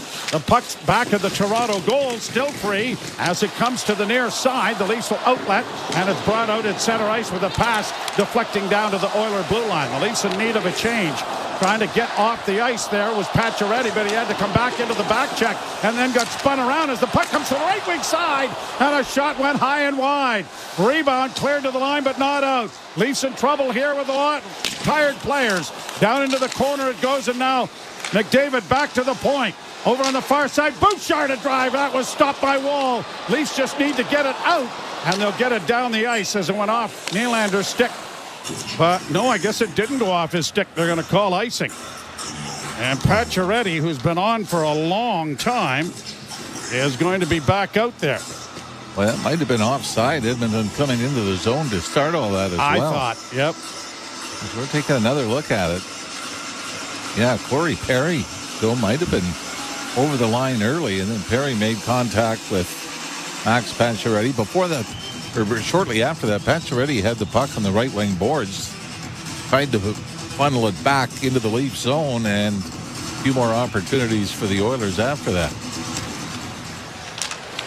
Pacioretty managed to get off, so I guess the Leafs had an opportunity to make that change before the icing call as it's cleared by Toronto, now back into Edmonton territory. 6:27 to go in the second period. Leafs nursing a 3-1 lead. Oilers with a centering pass. Sprawling to block that was Chris Tanev. It comes back to the point. Bouchard sends it off. A quick pass back to the blue line again. Down into the right wing corner. Looking for a man in front. Here's Draisaitl getting it into the corner. Comes back out in front. Tipped to the line, but it won't clear. Leafs trying to get to it and keep it out. Now intercepted by Tanev. And Tanev's pass gets away up on the left wing side for Lorenz. Lorenz will take a shot, but it's going off a stick up into the screen and out of play. 5:55 to play in the second period. The Leafs with a 3-1 lead. You're listening to Molson Leaf Hockey on Sportsnet 590, The Fan and the Maple Leafs Radio Network. The 2025 Honda Civic Hybrid is here, and it may sound too good to be true. With a 2-liter 4-cylinder backed by 2 electric motors, giving a combined 200 horsepower, it's our most powerful and fuel-efficient Civic ever. Plus, with an estimated range of over 800 kilometers and available features like a Bose premium sound system, your crew will love it too. Huh, maybe it should be called the Civic 2.0. Redefine your drive with the 2025 Civic Hybrid. Visit your Ontario Honda dealer and test drive yours today. Heard of Uline? You know, the have-it-all in-stock, ready-to-deliver shipping and industrial supply specialists. The company that does things for you that are unheard of, like keeping 41,000 items in stock in our own warehouses. With customer service reps on the line to get you what you need when you need it 24/7, 365 every time. Maybe you heard it here first. Want to hear more? Visit uline.ca. ULINE, your shipping and industrial supply specialists. The Subaru winter has arrived. The crisp air and negative temperatures mean one thing: camping. Emerge from your icy tent and bask in 4 to 6 hours of sunlight. Enjoy the unmistakable smell of campfire through the glacial wind pummeling your face. Relax by the water, taking in the soothing sounds of thick ice cracking and popping. Get out there in winter like it's summer with standard symmetrical full-time all-wheel drive and advanced safety systems. Visit your local Subaru dealer today. You're listening to Toronto Maple Leafs hockey. Nice has tied the game, but a brilliant play by Max Domi on Sportsnet 590 The Fan and the Leafs Radio Network. 5:55 to play in the second period. Leafs need another one, don't they? Be nice. I mean, you just felt even 3-0 after the first. You're thrilled with it, but you're saying it's the Oilers. Yep, they can score. Now the Leafs try to keep the puck in, but it's pushed out at center ice, and the Oilers will lay it off the boards and into the far corner. Roaring in there after it was Podgolzin, but he loses it. The Leafs just dump it out at center ice. They'll get a turnover, though, and get it in over the line to Robertson, and the shot went off a stick and went harmlessly wide. McMahon can't keep it in. Works back on the back check, though, to disrupt the rush, and it is dumped down now into the Toronto zone. Morgan Rielly playing it off to Connor Timmins. Got it up on the right side. Bouncing puck to the blue line. Battled for there, and Robertson gets it out into neutral ice. Troy Stecher out it ahead. Bad pass is intercepted. Leafs carry back in. Knifed it in by Nyes. Round back of the net. Nyes takes his man to the boards. The puck goes free. Marner had his stick knocked out of his hands. Has to go back to retrieve it. It comes out into neutral ice and now brought in by Matthews. Matthews to Nyes. Off on the boards. A return pass from Matthews was behind him. And the Oilers will play it up on the wing, but out at center ice it comes. Marner chasing his man, but driving the net with a shot, and on the angle, the glove hand of Wall takes that away on a wrist shot taken by Victor Arvidsson. And the Leafs may need another goal. Well, for the Edmonton Oilers, they've gone 10 straight where they have not given up more than 3 goals in a game. Now they've given up 3 in 6 of the 10. But not since January 9th game at Pittsburgh, where they lost 5-3 to the Penguins, did they give up more than 3 in a game. Well, in their last 20 games, they're 14-4-2. And once again, they had a bit of a slow start this year, but not quite the way it was a year ago. Yeah, they lost the first 3 games of the season, but turned it around rather quickly. Yeah, last year was a Jay Woodcroft his job. Memorable one. Oilers turn the puck over. Leafs will backhand down into the zone thanks to Tavares. Into the corner goes Pacioretty. Tavares trying to come out of the corner with it. Played it back in along the boards. Pacioretty sends it around to Morgan Rielly. Rielly's pass comes right back to him. He goes around back of the net trying to center, and it's gone off a stick but right to the point, kept in there by the Leafs. Bouncing puck for Matthews to keep it alive for Nylander. Back of the goal to Matthews. Matthews swinging out in front with a wrapper onto Temp, and Skinner got his right pad on it. Oilers have sent the puck down into the Toronto zone, but icing has been waved off. Timmins has to get back and bank it out at center ice. And here's Austin Matthews to the line now to Nyes. Nyes back for Matthews, but he never did get his stick on it as it rolls slowly in on Skinner. And he's able to stop play with his glove and bring a face-off in the Edmonton zone. Power move made by Matthews, and the tippy toe of Skinner denies him. And then just missing on the one-timer opportunity right after that. As some of the superstars have yet to find the back of the net shooting in this game, although Willie Nylander opened the scoring for the Leafs. But nice to see maybe Austin Matthews hammer one home here. Draw one by the Leafs. Goes D to D with a wrist shot coming to the net. Bouncing puck goes into the corner. Marner unable to get it, and it's poked to center and then quickly shot right back in again by Toronto. Oilers back of the goal. Nurse trying to work out, or at least Kulak getting it up on the left wing for Skinner. Skinner is drilled to the boards there by McCabe. And the Leafs are able to break it out at center.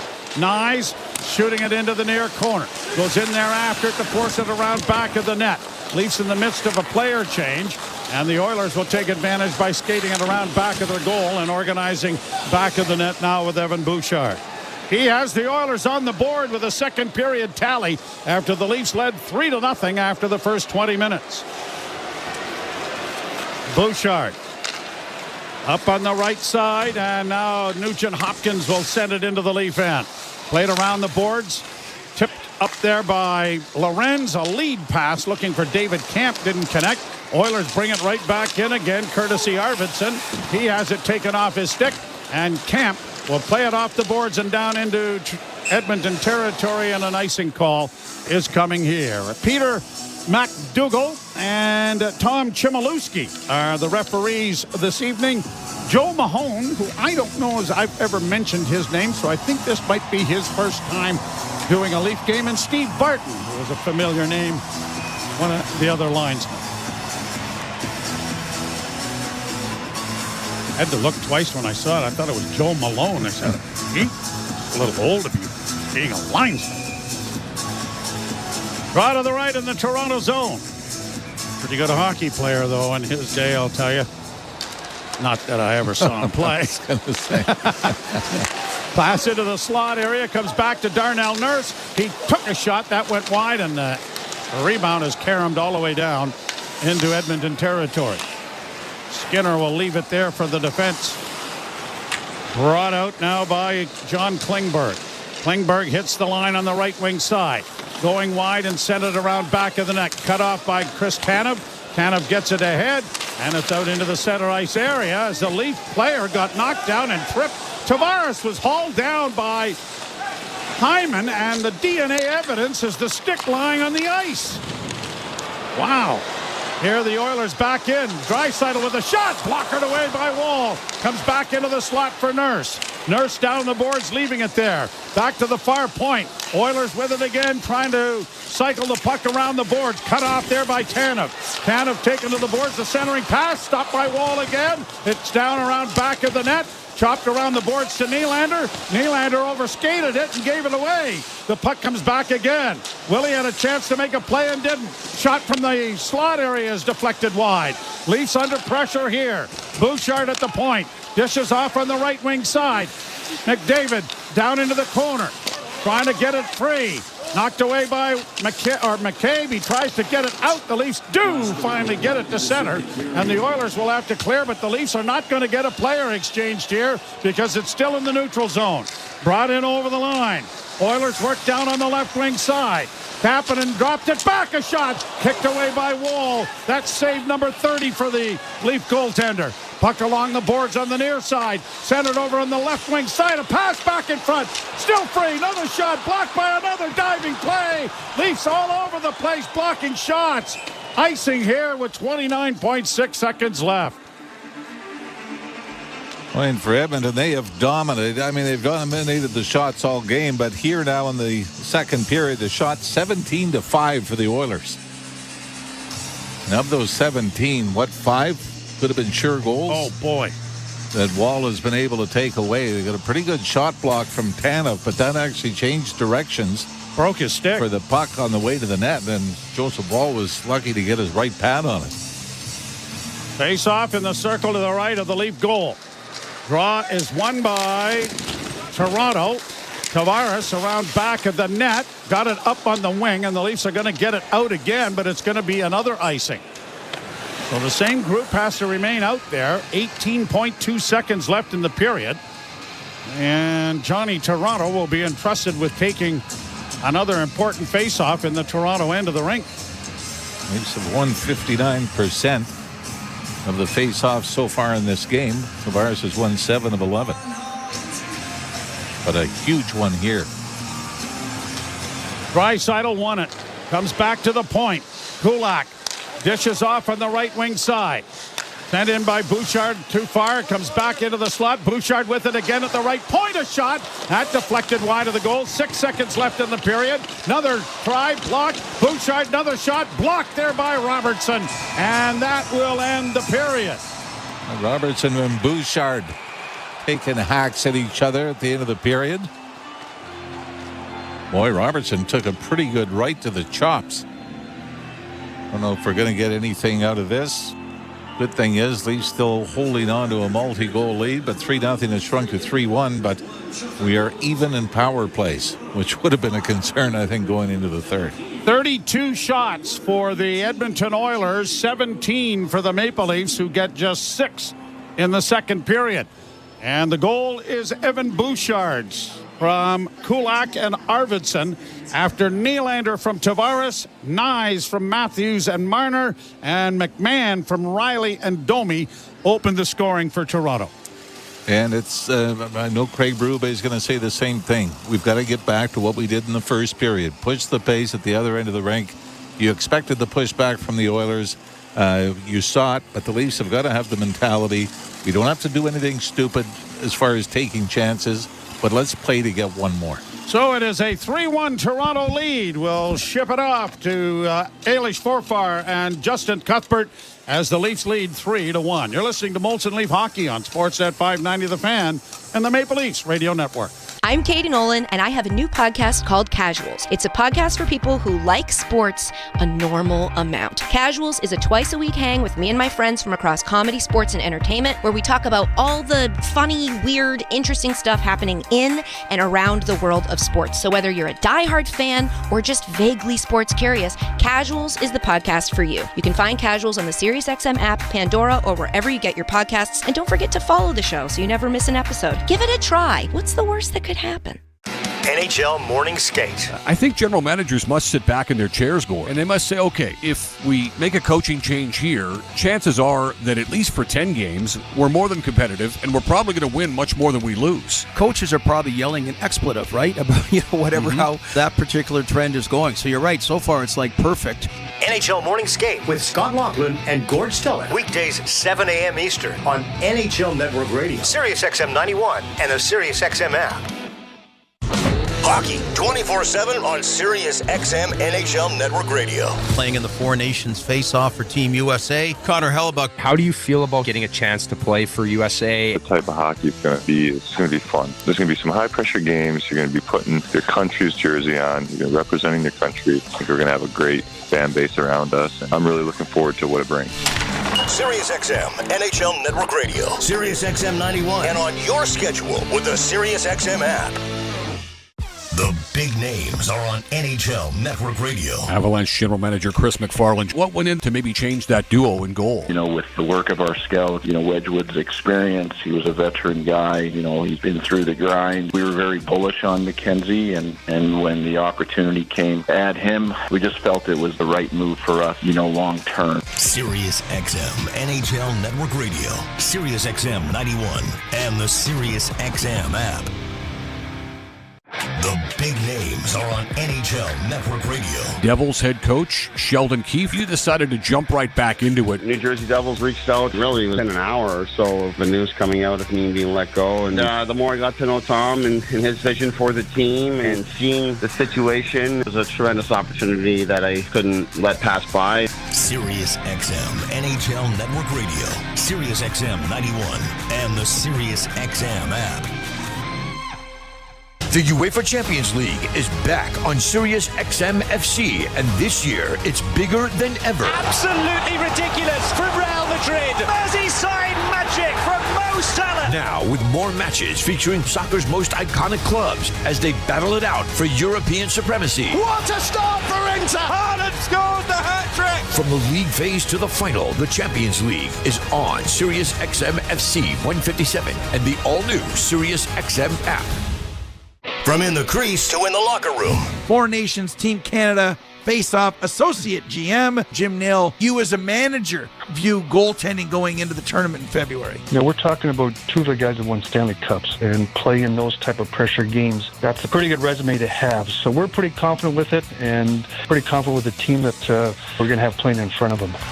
SiriusXM NHL Network Radio, SiriusXM 91, and on your schedule with the SiriusXM app. Join me, Scott Laughlin, and Gord Stellick, along with former NHLer Mike Johnson for NHL Morning Skate, weekday morning, 7 a.m. Eastern on NHL Network Radio, SiriusXM 91.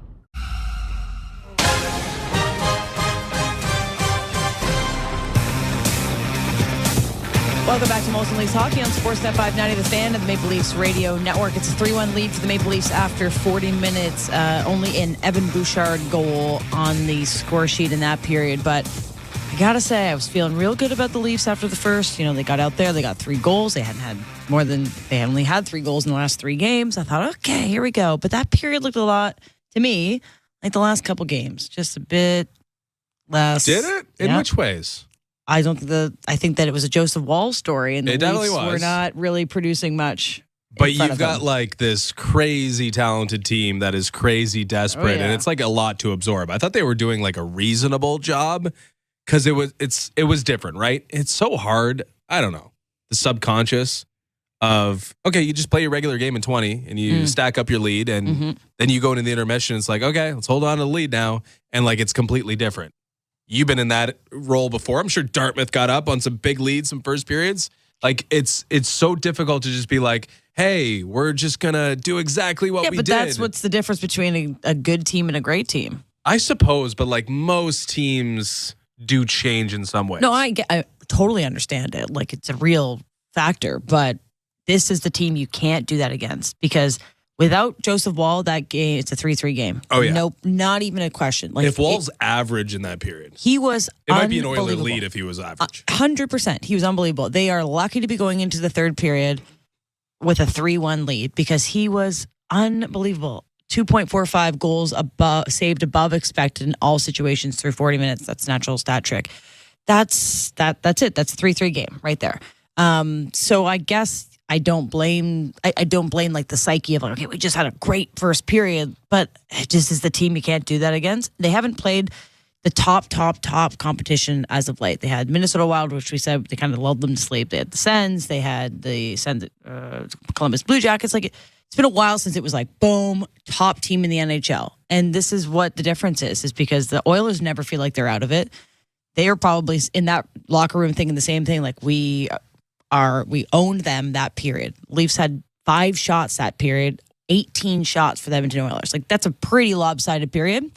Leafs just really lucky that Joseph Woll is playing as well as he is and making some unbelievable saves, because we could be having a different score line at least. Yeah, you see the difference in the depth of the lineup between the Oilers and not Oilers and Leafs, but just opponent like the Oilers. Like, Jeff Skinner is on the 4th line for this team, and he's had a pretty brutal year. Like, he's got 9 goals in 45 games, and like, there was some expectation that he could be playing on a top line and scoring 40 because McDavid's just going to put it on a platter for him. But he's a former 35-goal scorer from a couple years ago, has scored 40 goals at the NHL level, has won a Calder Trophy, has scored a ton in this league, and he plays on a 4th line with Kasperi Kapanen, who looks really good. He has some pop. He looked really good in that period. And Matthias Janmark's just like the net, like that's who you want as a 4th line center in this league. So they've got a lot of talent, and there's no let up. Like, when Steven Lorentz and Pontus Holmberg fly over the boards, like, the Oilers can take like a little breath.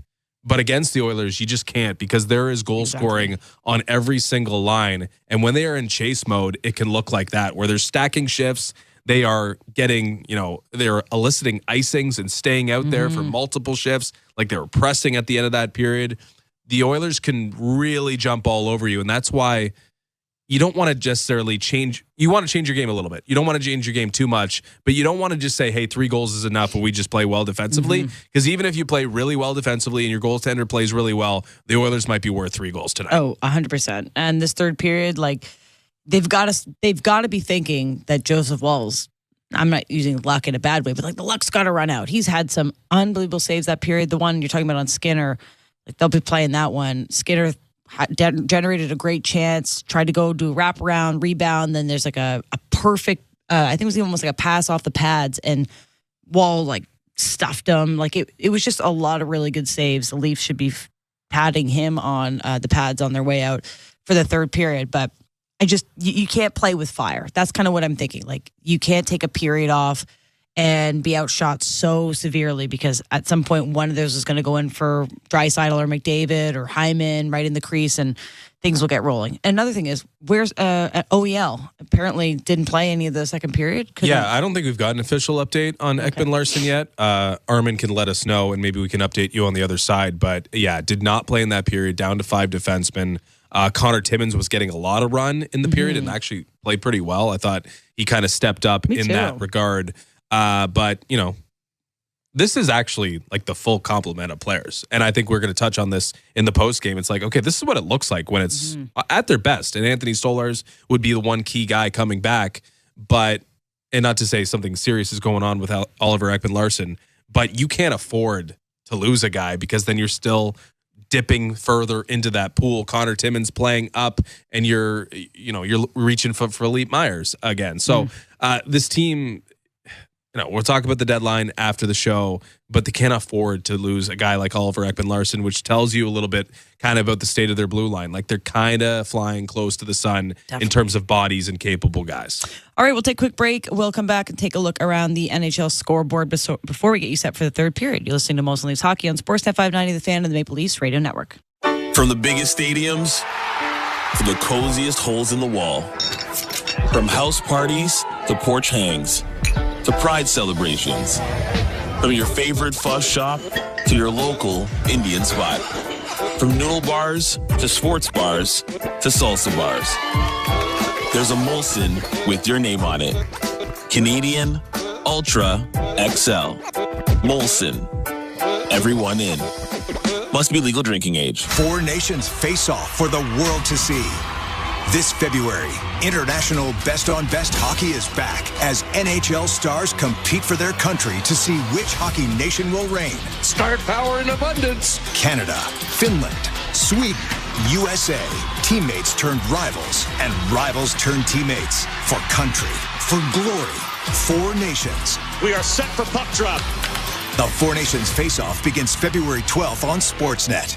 Over to our sideline or the app and see why it's never ordinary at Bet365. Must be 19 or older, Ontario only. Please play responsibly. If you or someone you know has concerns about gambling, visit connectsontario.ca. Ah, at last, the Subaru winter is here. It's the perfect weather for the beach. Feel the sun's rays on the small amount of skin peeking out of your ski mask. Put on your beach puffer and hear the sound of the waves crashing over the chatter of your teeth. Get out there in winter like it's summer with standard symmetrical full-time all-wheel drive and advanced safety systems. Visit your local Subaru dealer today. Heard of Uline? You know, the have-it-all in-stock, ready-to-deliver shipping and industrial supply specialists. The company that does things for you that are unheard of, like keeping 41,000 items in stock in our own warehouses. With customer service reps on the line to get you what you need when you need it 24/7, 365 every time. Maybe you heard it here first. Want to hear more? Visit uline.ca. ULINE, your shipping and industrial supply specialists. The 2025 Honda Civic Hybrid is here, and it may sound too good to be true. With a 2-liter 4-cylinder backed by 2 electric motors, giving a combined 200 horsepower, it's our most powerful and fuel-efficient Civic ever. Plus, with an estimated range of over 800 kilometers and available features like a Bose premium sound system, your crew will love it too. Huh, maybe it should be called the Civic 2.0. Redefine your drive with the 2025 Civic Hybrid. Visit your Ontario Honda dealer and test drive yours today. You're listening to Toronto Maple Leafs hockey. Back to the point. Willie with a one-timer scores! On Sportsnet 590 The Fan and the Leafs Radio Network. Welcome back to Molson Leafs Hockey on Sportsnet 590 The Fan and the Maple Leafs Radio Network. It's a 3-1 lead for the Leafs after 40 minutes. Let's take a look at the NHL scoreboard presented by Bet365. Whatever the moment, it's never ordinary. Bet365 must be 19 plus. Ontario only. Play responsibly. Visit connexontario.ca. 9 games in the NHL today and tonight. The Florida Panthers beat up on the Blackhawks earlier today, beating them 5-1. JT Miller scored twice in his Rangers debut, but he played for the Rangers before in his career. Re-debut? 2 goals. Anyway, wasn't enough. 6-3 Bruins beat the Rangers earlier this afternoon. It's 2-0 Penguins over the Predators. Sidney Crosby has a goal. That's then just starting the third period.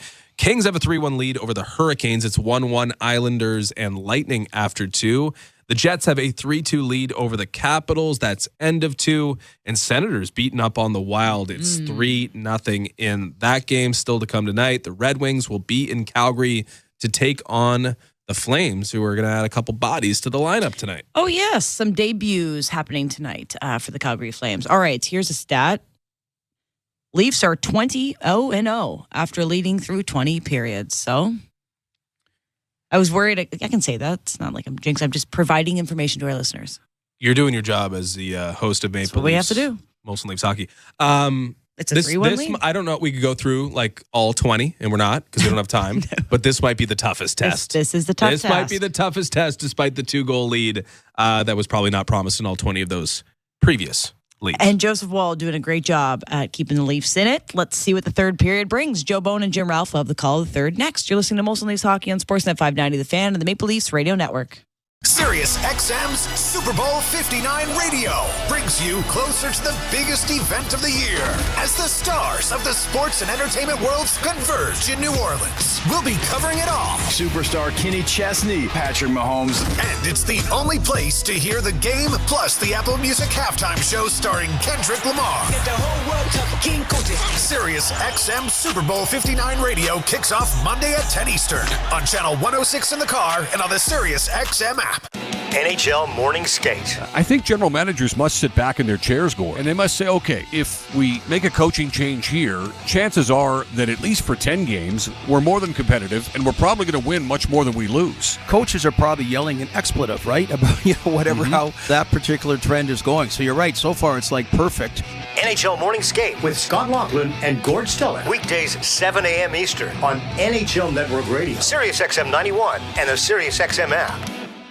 The UEFA Champions League is back on Sirius XM FC, and this year it's bigger than ever. Absolutely ridiculous from Real Madrid. Merseyside magic from Mo Salah. Now with more matches featuring soccer's most iconic clubs as they battle it out for European supremacy. What a start for Inter! Haaland scores the hat-trick! From the league phase to the final, the Champions League is on Sirius XM FC 157 and the all-new Sirius XM app. Join me, Gord Stellick, and Scott Laughlin as we recap the night that was on NHL Morning Skate, weekday mornings at 7 a.m. Eastern on NHL Network Radio, Sirius XM 91. The biggest names in the game. Trying to get behind Ristolainen, walks in, put it between his legs, shoots it, score! NHL play-by-play on Sirius XM. Join me, Scott Laughlin, and Gord Stellick, along with former NHLer Mike Johnson for NHL Morning Skate, weekday morning, 7 a.m. Eastern on NHL Network Radio, Sirius XM 91. The best hockey lives here. Burns gets it back, stick handles to the backhand, moves in front, score! NHL play-by-play on Sirius XM Radio Network.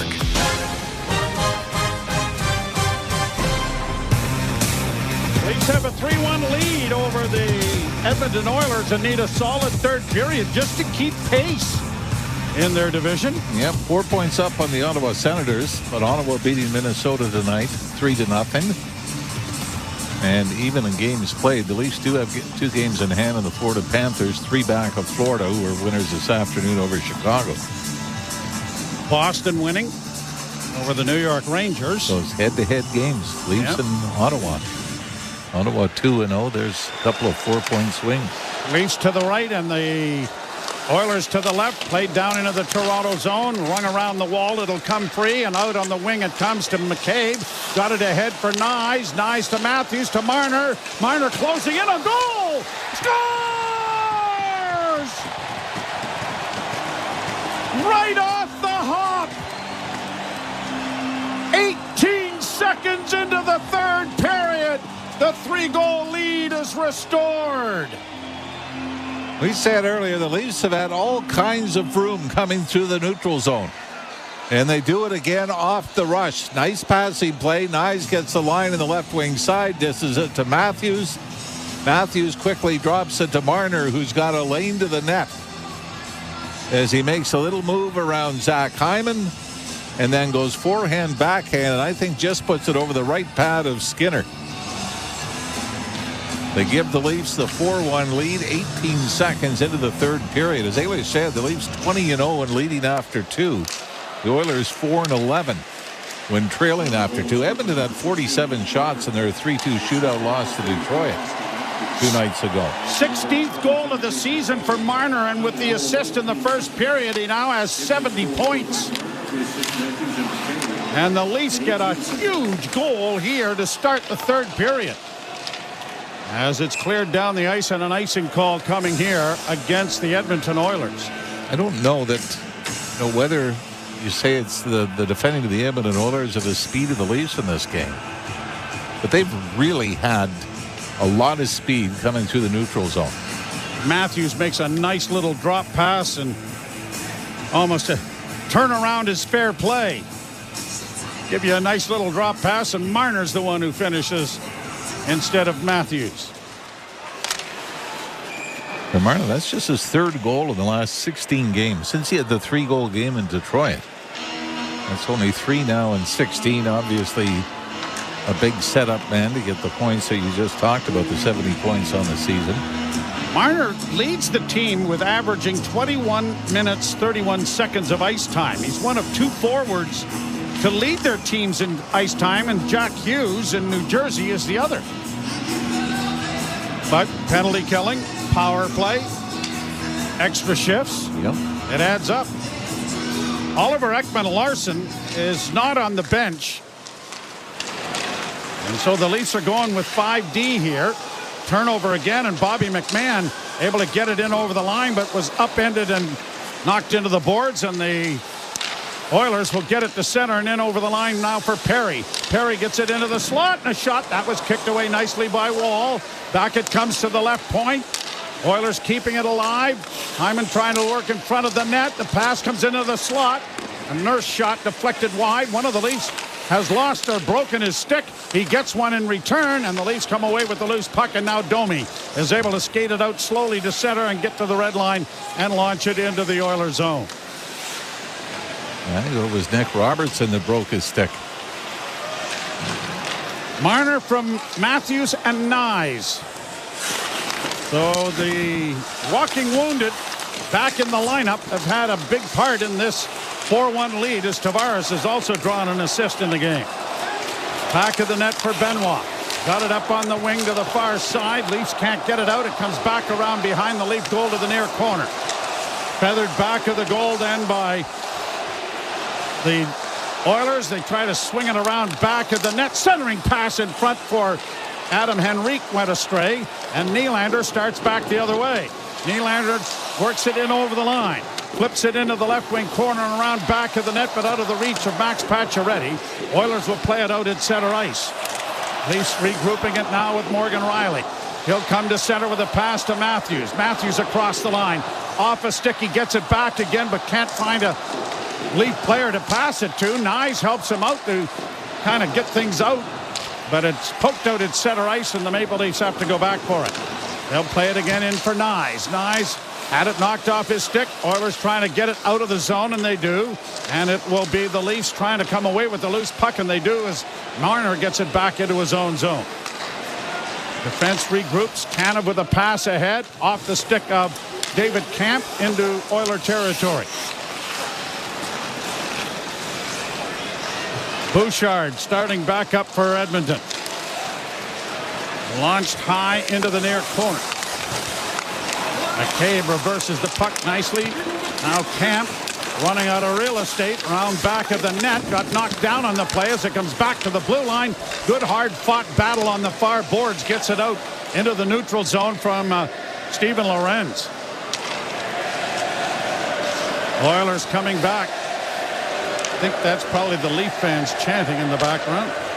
Now Oilers in across the line on the right wing side. Arvidsson dropping it back. Long shot with no traffic in front off the stick of Brett Kulak is an easy catch for Joseph Wall. 35 shots on goal now for Edmonton, and the Maple Leafs have a 4-1 lead. They'll play in Calgary Tuesday night. We'll have that action for you starting at 9 o'clock, which is 7 o'clock as far as the Central Time Zone is concerned, which is what Connor McDavid was a little annoyed about, that Toronto comes out and changes all of the times. And, I think it was just a little shot. Next time, take a look at your paycheck and wonder how many viewers are watching and listening. Well, we were talking about it in Vancouver. They complained about it. Yep. We were saying we'd love 4 o'clock games. I know. Here, wouldn't we? Giddy up. Give me a couple of 4 o'clock games at home. Oilers start back up on the right wing. Got it in across the line. Played by McDavid around back of the net. Tanev had to go off the stick. It goes into the corner. Draisaitl trying to find McDavid into the near corner. Comes back to the point. Oilers winding it up and sending it off a stick wide. Tanev can't get it. It's cleared off the glass, and it's going to come all the way back down into Edmonton territory. By the way, the Leafs PR have finally tweeted out that Ekman-Larsson will not return tonight. All right. And it's lower body, I believe. Just when you think that the infirmary is starting to show signs of emptying, someone else goes in. Turnover in the Toronto zone. Leafs play it to the line and out. Oilers will regroup it back at their own blue line. Kapanen skating back. Number of former Leafs on the Oilers team. Kapanen, Brown, now Klingman, Hyman. Played down into the Toronto zone. Leafs get it ahead for Matthews. Pass off the skate. Nicely taken by Marner. Flips to an open wing. Works on the boards. Double teamed over there, but played it in a little deeper. Oilers send it around on the wall, but McCabe is there to pinch to play it in deeper. Kapanen having to turn to get away. And Kasperi Kapanen gets it ahead, and the Oilers will get to center and shoot it in. Around the boards, far side, Tanev. Ran into a traffic jam. Knocked it back at the net. Leafs trying to get it freed up for McCabe. McCabe double teamed by Skinner. And now the puck does come free, but now knocked by Skinner back at the net. Leafs come away with it, and Domi needs to get it up on the boards, but can't get it past as Robertson is feeling the effects of maybe a high stick as he's hunched over after Wall stops play by gloving it at the side of the net. I don't know whether it was a slash or what it was with Robertson over in the far boards. But as usual, you talk about getting healthy, and all of a sudden you're down a man again. And that's especially when it's going here now. Skinner and Jake McCabe going at it right in front of the Leaf net. Well, if you expected a rematch because of the Darnell Nurse hit with Ryan Reeves, Reeves is not in the lineup tonight. And they have fought before when Reeves was in Pittsburgh. The two did fight. I don't know. Do we have penalties or anything going on here? Doesn't look like. Like Jeff Skinner was being told by the referee to get to the bench. He was pointing to get him out of the zone. Face-off is scrummed. The Leafs are able to get it freed up. And Pontus Holmberg can't get it out, but now it deflects to center ice, and Lorenz will knock it the rest of the way down into Edmonton territory. Swept around the boards by Kulak. Played out into the center ice area, and Edmonton trying to break in on the left wing. Going hard to the net with a shot, and that was scores! It went off the pad of Wall and deflects into the goal, and Zach Hyman has the Edmonton Oilers back within two. That may have actually gone in off Morgan Rielly, Joe, who had his man going to the net. As Oilers score off the rush here. David Kampf kind of loses his man, Nugent Hopkins, going to the net. Does this go off Rielly, or does Wall just get a piece of this? Can't see it. You see where Rielly sort of did a flyby with his man. No, I guess they're gone and out of the play by then. So Zach Hyman as the Edmonton Oilers back to within one. 6:04 the time of the goal. 18th goal of the season for Hyman. Who had a breakout season a year ago. Yeah, actually, then the start of this year did not score in the first 10 games of the season. Nyes gets it back in over the line. Matthews trying to kick it in a little further. Oilers are able to get it out into neutral ice, and Nylander is there as the Leafs get it back to Chris Tanev and drop for Willie. Nylander, left wing side, bad pass, but able to tip it to the zone. But the Oilers are bringing it right back in over the line. Flipped into the right wing corner.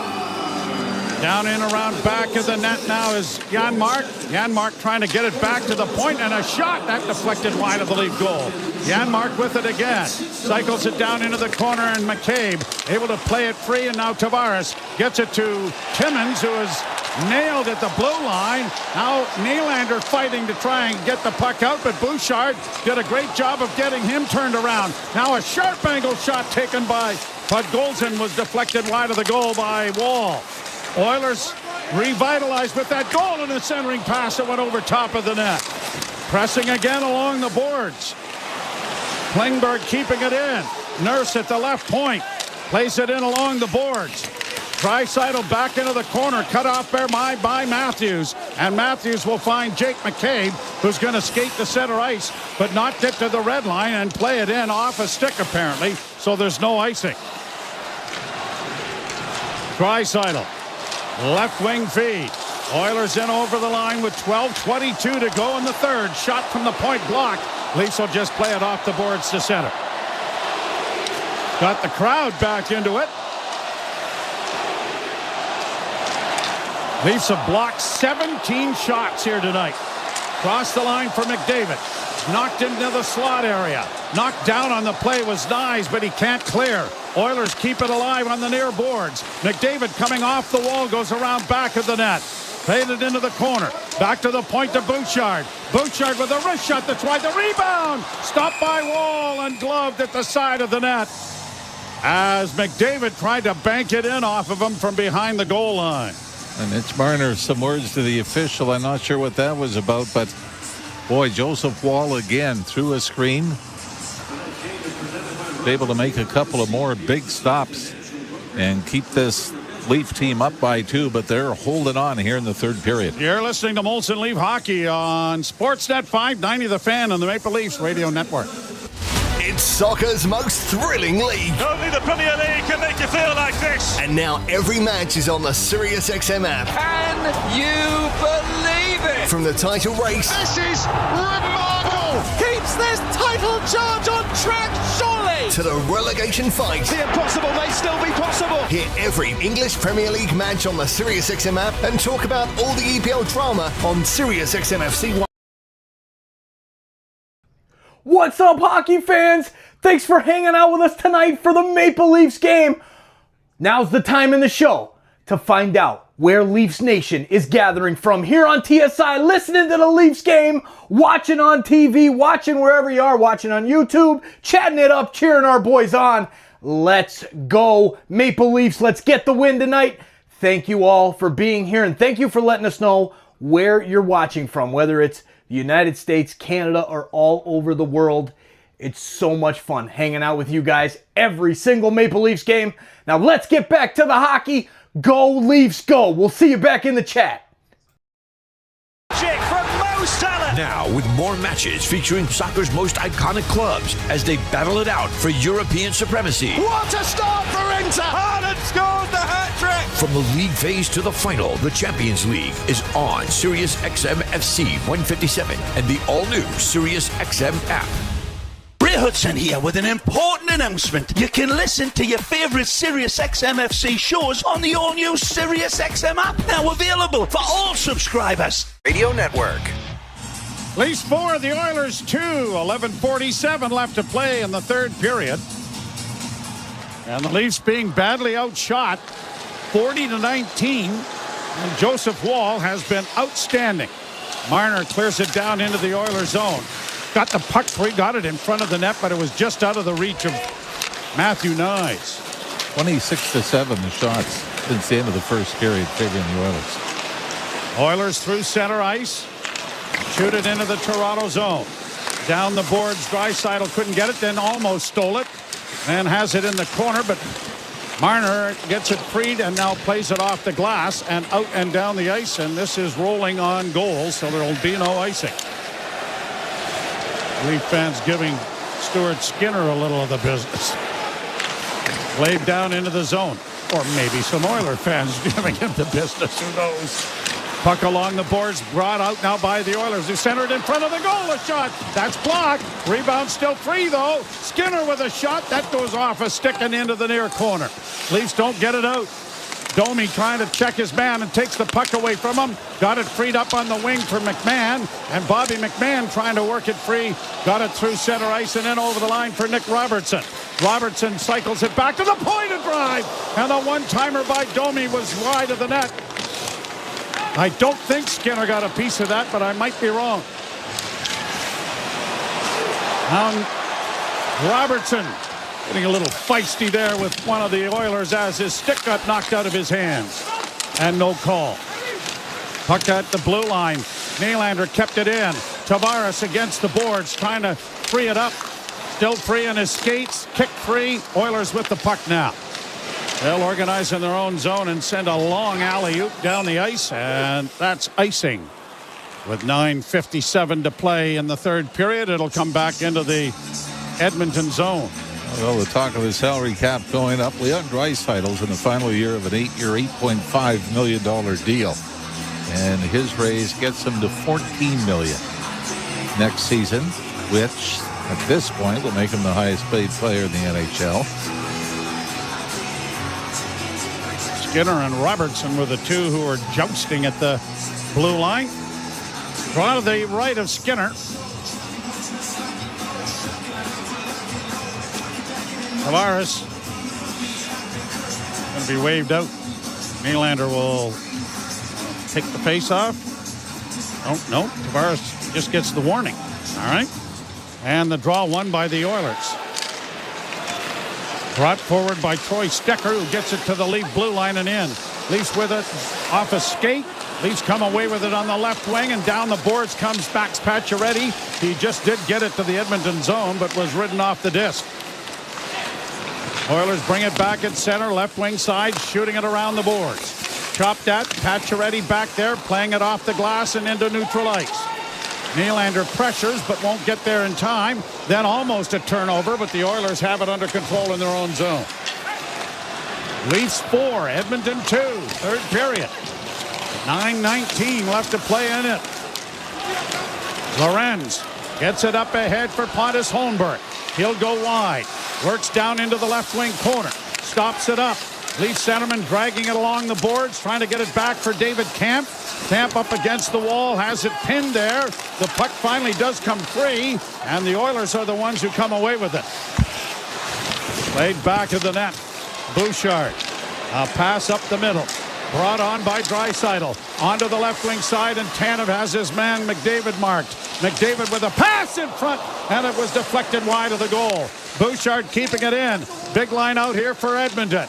Draisaitl into the left wing side, and a shot. That's wide of the goal. Played back to the blue line once more. McDavid coming out of the corner, trying to get a shot away, and they score! Corey Perry. It was not McDavid, it was Perry coming out. And his wrist shot beats Wall, and it's a one-goal game.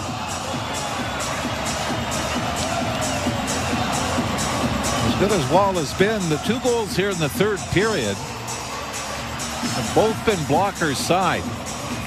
And the one from Perry, traffic in front, but this is almost similar to Nylander's goal, isn't it? I mean, it's just a wrist shot from inside the line. There was traffic in front, and everybody got out of the way at the same time, including Jake McCabe. Yeah, went off his chest. So the Oilers are right back in this thing, down a goal. Perry with his second goal of the season. The first one on a breakaway a couple of games ago. Shot on the short side is swallowed up there by Skinner. And the Leafs have got to start getting some offense going here and play down in the other end of the rink. And the other side is you're down to 5D since the end of the first period. So that's a lot of wear and tear on the 5 guys in the blue line trying to defend for the better part of 2.5 periods. You're listening to Molson Leaf Hockey on Sportsnet 590 The Fan and the Maple Leafs Radio Network. Breaking news coming in from Bet365. Must be 19 or older. Ontario only. Please play responsibly. If you or someone you know has concerns about gambling, visit connectsontario.ca. The Subaru winter has arrived. The crisp air and negative temperatures mean one thing: camping. Emerge from your icy tent and bask in 4 to 6 hours of sunlight. Enjoy the unmistakable smell of campfire through the glacial wind pummeling your face. Relax by the water, taking in the soothing sounds of thick ice cracking and popping. Get out there in winter like it's summer with standard symmetrical full-time all-wheel drive and advanced safety systems. Visit your local Subaru dealer today. Heard of Uline? You know, the have-it-all in-stock, ready-to-deliver shipping and industrial supply specialists. The company that does things for you that are unheard of, like keeping 41,000 items in stock in our own warehouses, with customer service reps on the line to get you what you need. Cheers, Insiders! Thanks for hanging out with us tonight for the Toronto Maple Leafs game. A big shout out to all of the Insiders here in the chat and everybody that's watching here on YouTube with us while we listen to the Leafs game. The best call in the business, Mr. Joe Bowen and Jim Ralph. No better call ever, in my opinion. Thank you so much for being here every single night. And you are making a huge difference in our community with SickKids Hospital. The amount of donations that we are seeing in the football frenzy is absolutely insane. Thank you, Leafs fans. And thank you, insiders. Now let's get back to the hockey. Go Leafs, go. 8:04 to play. There's lots of time here. 28-10 shots for the Oilers in the last period and a half.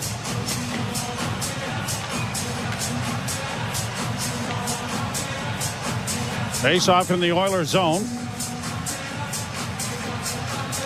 Matthews taking the draw. Lots of movement. And the draw won by the Oilers. They have dominated the face-off area, especially in the offensive zone. Played back to the blue line. Delayed. Nope. Thought it was a delayed offside, but it's not. Leafs with it in their own zone. Get it ahead. And here's Tavares hitting the line on the left wing side.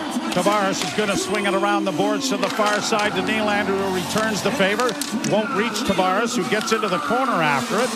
And now the Oilers play it back into the defense, and they'll start out. A rink-wide pass up on the right side now for Emberson.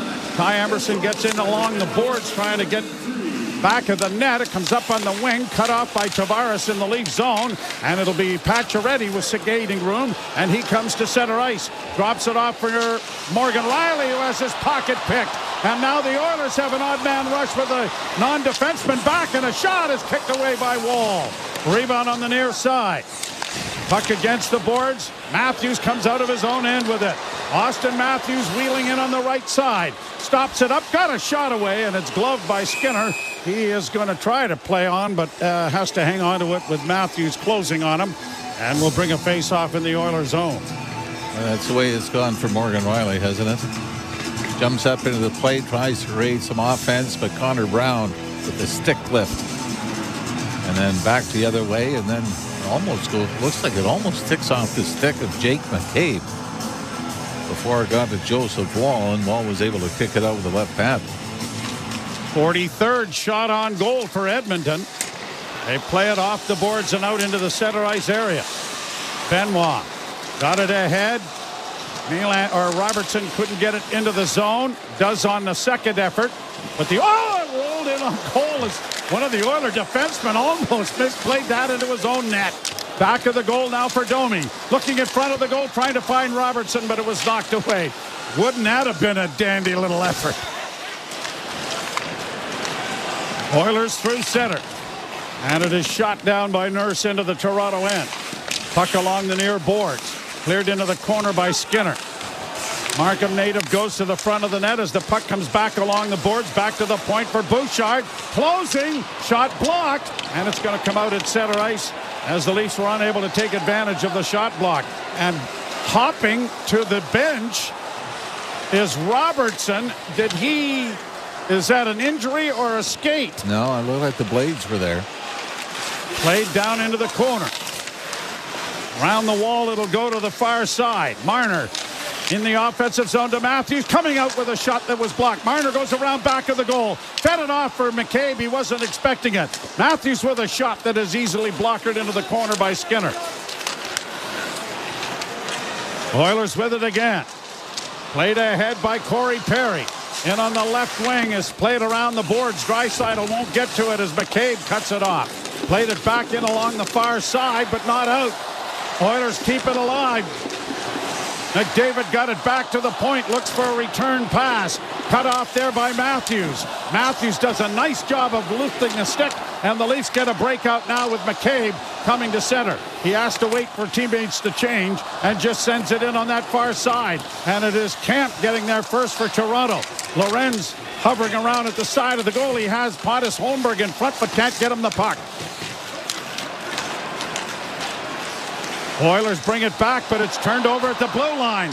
Lorenz doesn't shoot it. Carries down the boards. Now works back towards the blue line. Stops up there. Sends it back to the net for Camp. Camp with it in the far corner now. Back to the point. Sent right back in behind the goal for Pontus Holmberg. Holmberg along with Lorenz trying to work the boards here in the offensive zone and work the clock. Played back behind the net again. David Camp is there. Good shift here by this line. Rielly at the point. Sends it back from whence it came into the far corner and around the boards. And the Leafs are changing. Hyman won't get to it as Rielly is able to play it back at center. 4:10 to go, but a great shift. By the fourth line, yeah. Everything deep. Don't have a play. Back around the boards and go get it. Played up for Tavares a little bit too far. Played back in over the line by the Oilers. Draisaitl gets an additional assist on that last goal. Puck comes back to the point. Oilers will keep it in. Fed around the boards and in back of the net. Trying to get to it, they do. Draisaitl coming out of the corner with it, gets it back to the point. Bouchard doesn't shoot it. Now he does, and it's off the mark wide. Leafs with it again on the near side and cleared to the line and out. Nylander has a 2-on-1 break. Nylander in on the right side. A pad save by Skinner. Oh, that's a big one there for the Edmonton goalkeeper with 3:22 to go. Toronto 4, Edmonton 3. Both teams scoring here in the third. Leafs took a 4-1 lead, but Hyman and Perry have scored for Edmonton. Played back to the net and chipped along the wall. It'll be bounced there as Bouchard took a bit of an elbow. Shot was stopped. Cleared into the corner by Nyes. Back of the net now for Edmonton. Oilers trying to play it around the boards, and it'll come back to the point. Bouchard with a wrist shot in traffic block, and the Leafs get free of it, and it's chipped out at center ice for Nyes, but he can't make contact. Leafs changing, but the Oilers bring it back in. Skinner shot it off the pad of Wall, and it went wide. Good play by Tavares to break it up. He'll get it out at center for Nyes, who sends it down into Edmonton territory. Icing waved off despite Skinner's protestations. 2:25 to go. Oilers coming through center. McDavid with speed. Plays it off on the left wing. Leafs go to it, and a centering pass. That was deflected off Draisaitl's stick. Back along the boards. The net is empty with an extra attacker on now for Edmonton. Back to the blue line it comes. Klingberg on the left wing side. Centering! Scores!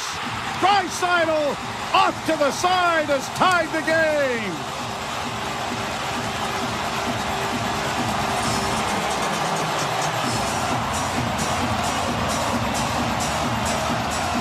Pair of 3-goal leads have disappeared here as the Oilers 3 straight in the third period.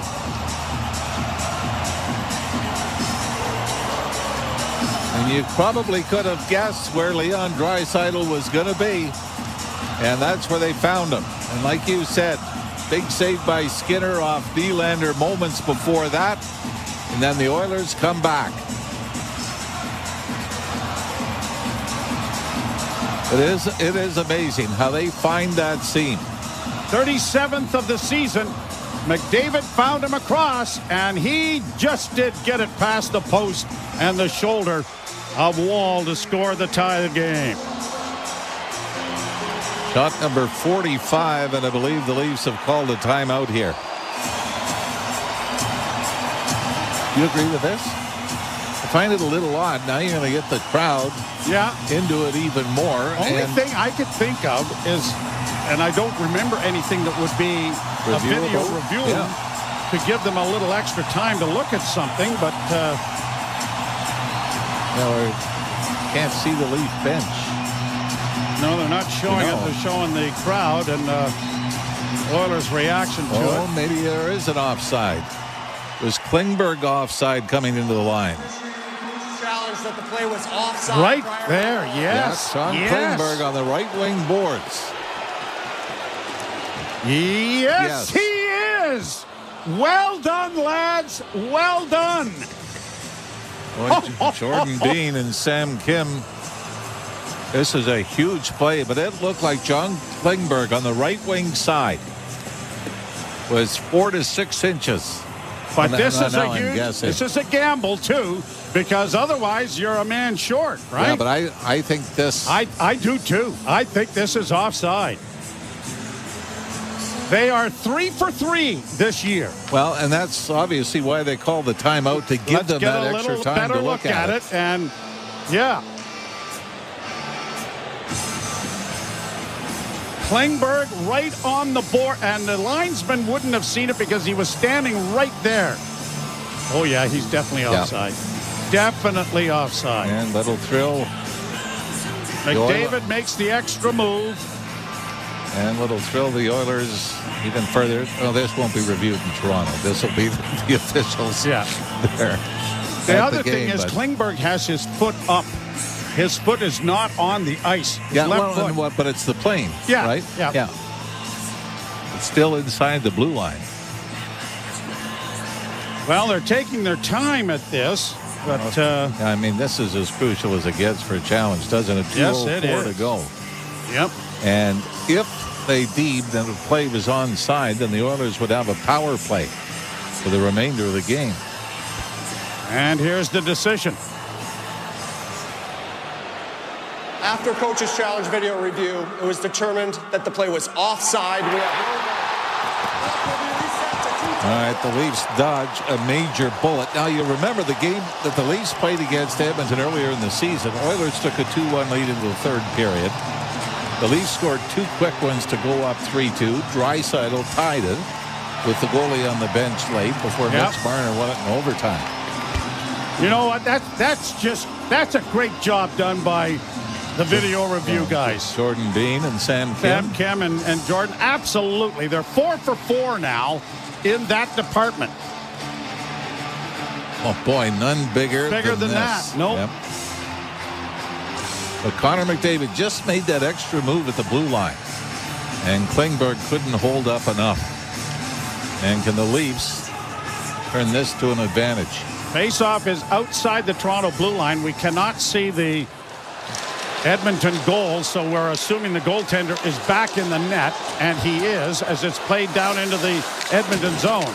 Nyes scoops it around to the far side to Marner. Back for Nyes. Nyes around back of the net to Marner, trying to center. That was blocked. Nyes gets it again, plays it back towards the point, but it is cut off. And now the Oilers with McDavid driving.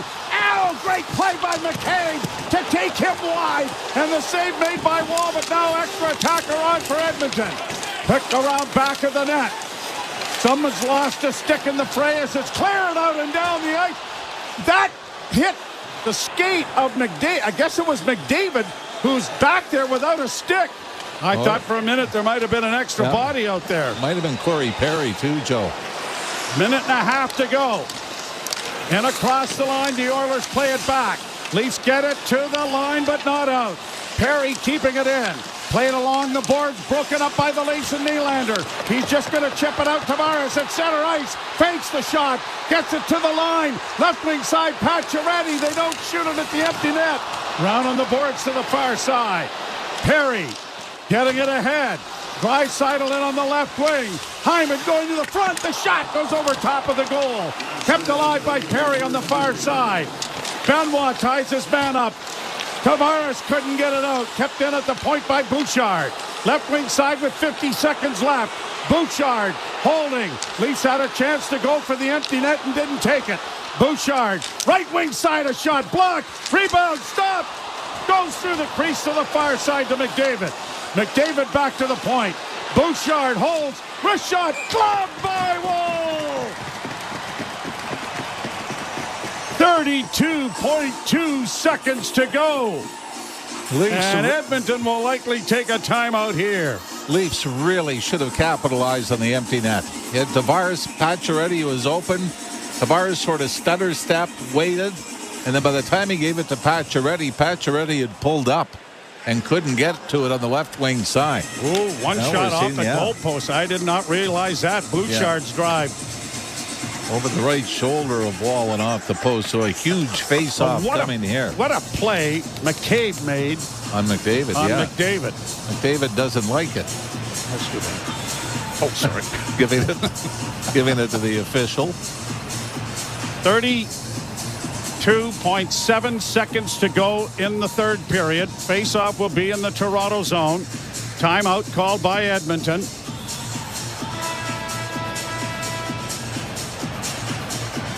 Leafs had a substantial lead earlier in the game in face-offs, but now it's just 52% of the face-offs they've won. I would imagine is Tavares or Kemp. Or Matthews. Wait and see. We can't. We haven't seen the. You know who we're getting a full shot of Joseph Wall here and Zach Hyman up close, but And it will be Matthews who will take the draw.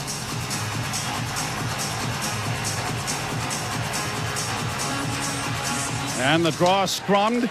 Puck rolls back at the net. Leafs get it into the corner, but can't get it out. It comes back to the point. Bouchard to the left wing side. Working in, it comes back to Bouchard. Bouchard to the near side. Draisaitl holds, looking, doesn't shoot it. When he did, it was stopped by Wall. The rebound, knocked wide of the goal with 15 seconds left. It's jammed up against the end boards by Matthews. He's still holding it, and it's knocked free. The puck comes back to the point. A whistling drive goes high over top of the goal. 5 seconds left. Centering pass. Draisaitl knocked down. Another shot.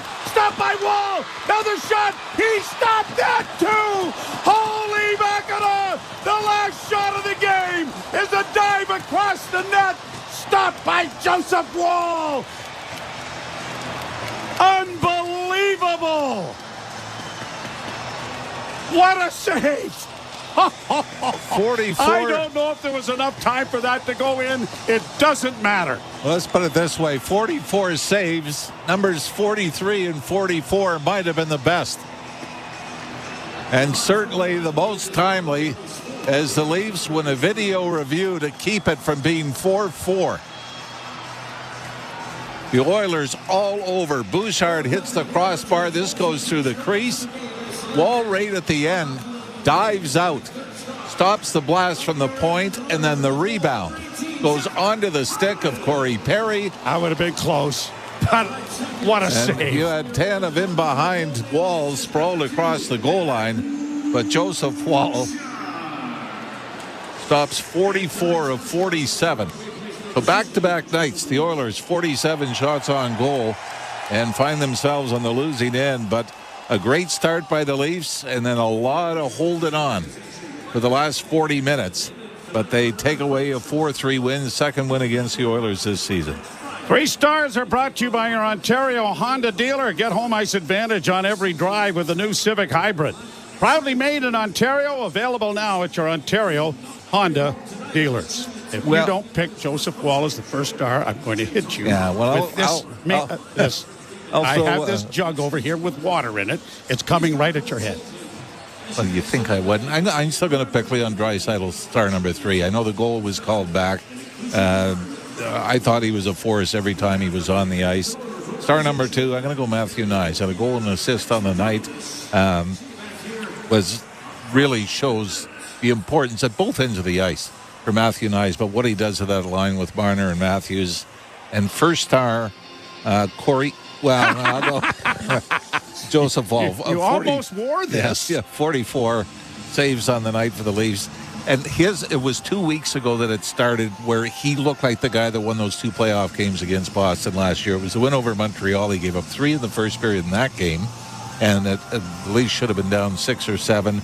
They come back to win it. His last 2 games were losses, but he only gave up 2 goals in each of them. Joseph Wall, easily the most important person on the ice for either team. Anthony Stolarz is on the trip and is getting very, very close. I would not be surprised if he played in Calgary on Tuesday night, but I think more likely it might be in Seattle, but we'll wait and see. But if they get these 2 guys playing the way they were when they were the tandem at the start of the season, we're going to see a lot more of this. Got to make sure Joseph Wall's off intravenous by Tuesday because I think he lost a few pounds in this one. I would agree. So we will invite you to join us on Tuesday night. 9 o'clock start time as the Leafs tangle with the Flames in Calgary after an exciting 4-3 victory. Actually, you know what? Maybe we should make star number 1.5 the video guys. Yeah, Jordan Bean and Sam Kim get honorable mention. And yeah, they do. Big thanks from the coaching staff. 4 for 4 on video challenges this year, and the Leafs win a huge one as the tying goal is ruled offside. Lots to chat about, and certainly Ailish Forfire and Justin Cuthbert will do that. You're listening to Molson Leaf Hockey on Sportsnet 590, The Fan and the Maple Leafs Radio Network. You've been listening to Molson Leafs Hockey on Sportsnet 590 The Fan and the Leafs Radio Network. There's a Molson with your name on it. Here's what's happening on Sirius XM Sports. Just 8 days until the Super Bowl. Sirius XM NFL Radio with a comprehensive analysis of if the Kansas City Chiefs can make NFL history and three-peat, or if the Philadelphia Eagles can dethrone the Chiefs. Hear from the top newsmakers and expert analysts. NFL Radio, Sirius XM Channel 88, and the Sirius XM app. Sirius XM Sports. Wherever you are, your team plays here. Hockey 24/7 on Sirius XM NHL Network Radio. Playing in the Four Nations face-off for Team USA, Connor Hellebuck. How do you feel about getting a chance to play for USA? The type of hockey it's going to be fun. There's going to be some high-pressure games. You're going to be putting your country's jersey on. You're representing your country. I think we're going to have a great fan base around us, and I'm really looking forward.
Let's tear them up.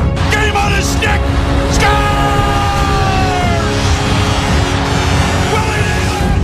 Changing the world, one insider at a time. We'll see you in the chat. And holy Mackinac, go Leafs go.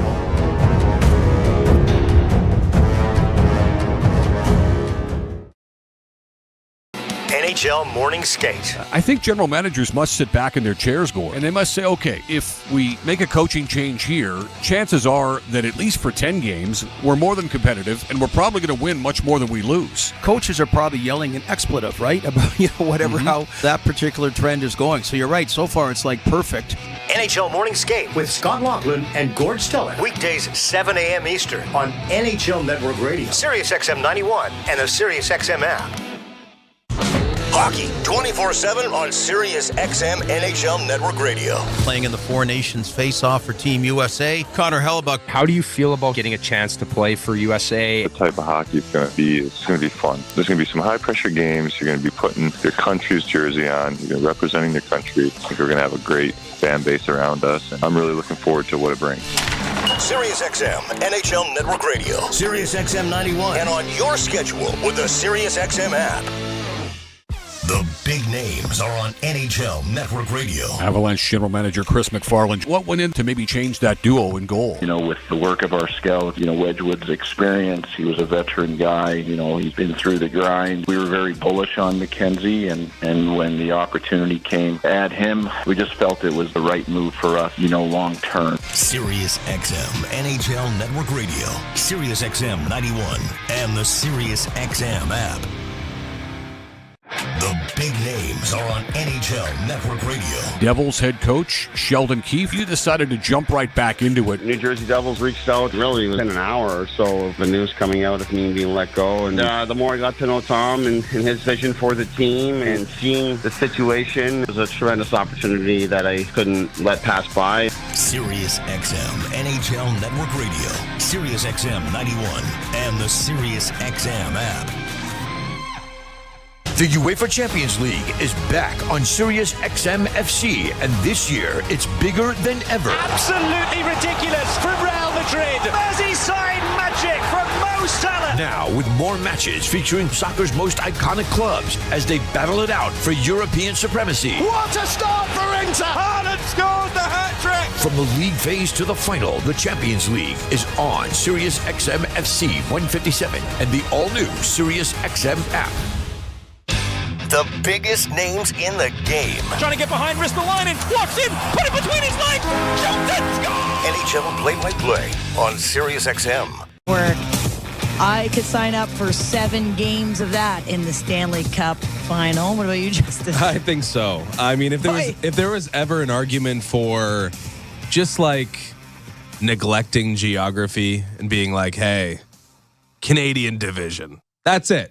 Because we get 2 of those a year. And it always delivers. It's always awesome. It was 4-3 overtime for the Maple Leafs in the first meeting. And it was 4-3 in regulation in the second meeting for the Leafs. So they continue to have the Oilers number.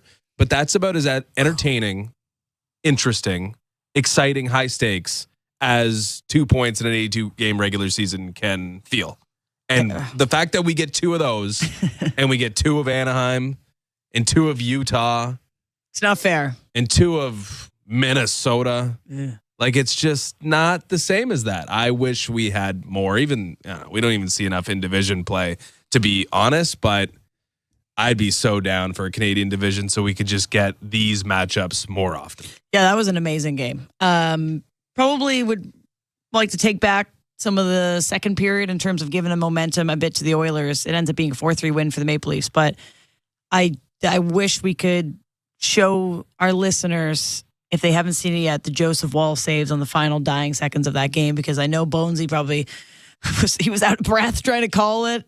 It was awesome to see. He had, like, first start, hands down, from start to finish for both teams there. After the first period, a 3-0 lead for the Maple Leafs. Second period, Oilers get 18 shots, and he only allows 1 goal in that second. And that was kind of the point where it was either the Leafs were going to lose control of this game and the Oilers were going to come back in the third and really pour it on. And they got 2 more, but nothing to say against Joseph Woll. He held them in it in the dying seconds of that game with the empty net for the Oilers.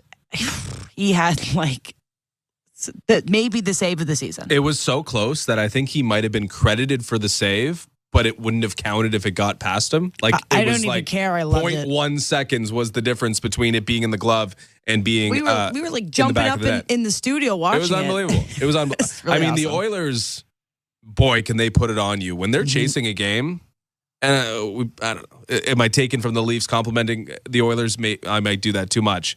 But I don't know if there's any team that can roll over lines and pressure the way the Oilers did. Like, that is almost unbearable. How they can just throw waves at attack and they come at you, and it's just absolutely overwhelming. And if you don't have someone like Joseph Woll in net who can make 44 saves in the face of that, then you're probably going to fold. But Joseph Woll was the silencer, the one guy who could actually step in front of that moving freight train, and he did. And the Leafs got a big 2 points and another win over the Oilers. It was quite the performance from Joseph Woll with Anthony Stolarz hanging out in the press box on the trip. Big time. And this has been a heavy workload for Joseph Woll. His 11th start since January 1st. Only 2 other goalies have started more in that span, Vasilevsky and Hellebuck. And that's a lot to put on a young goalie. It's a lot to put on a goalie that has dealt with injury. And he looked like fresher than ever, so composed in that game. Big save after big save.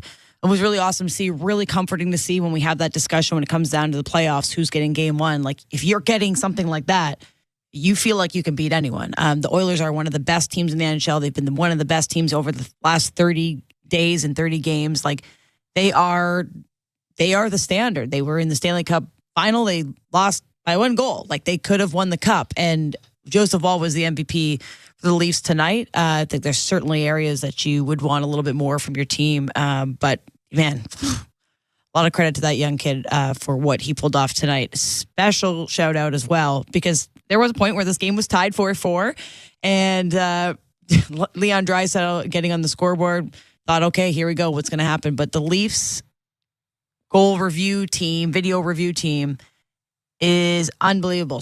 12 straight offside challenges that they have won since 2022.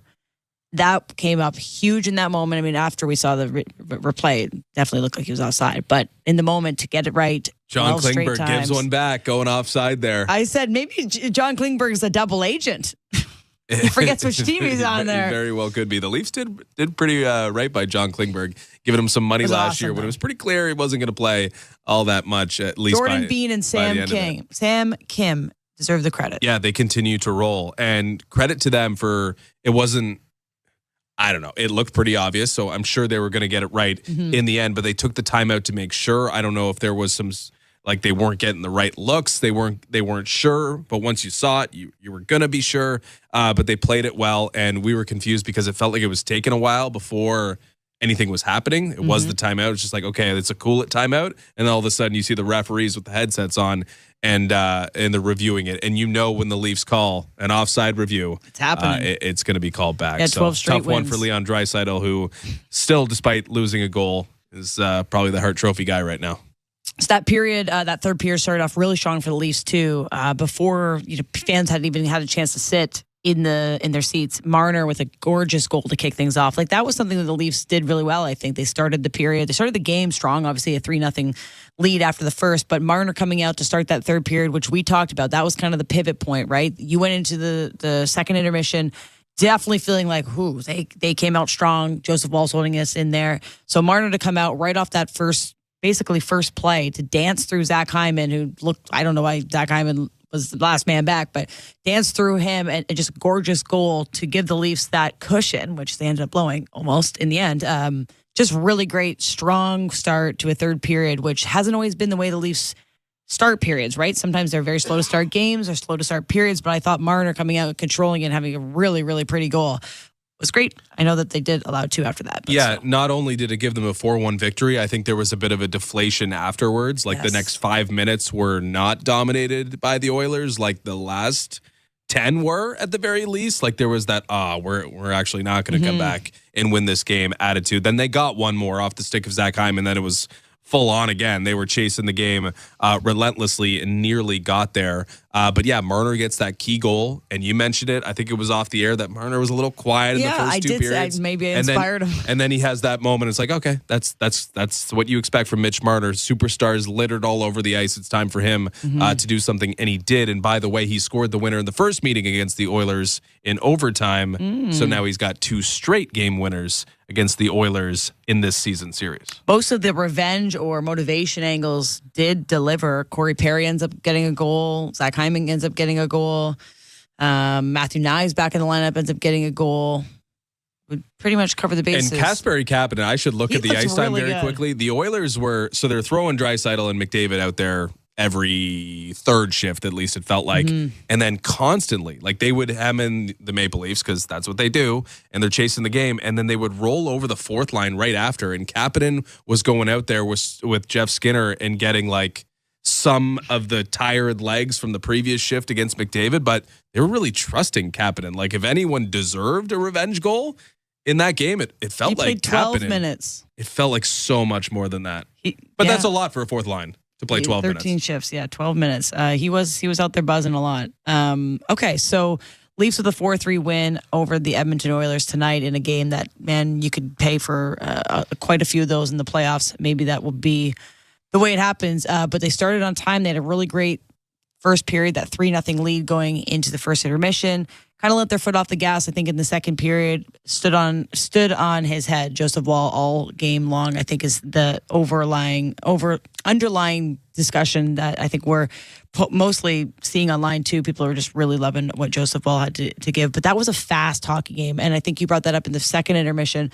Just how the Leafs play different. Like it's more obviously aesthetically pleasing to watch them play this brand of hockey, but a game like that, like back and forth, I think that's what playoff hockey will be like. So a test, although it's only twice you get to play the Oilers, like this is the type of hockey I think we want to see the Leafs play. Fast, high paced, speedy, like all of that thrown into one is like every shift for the Maple Leafs tonight.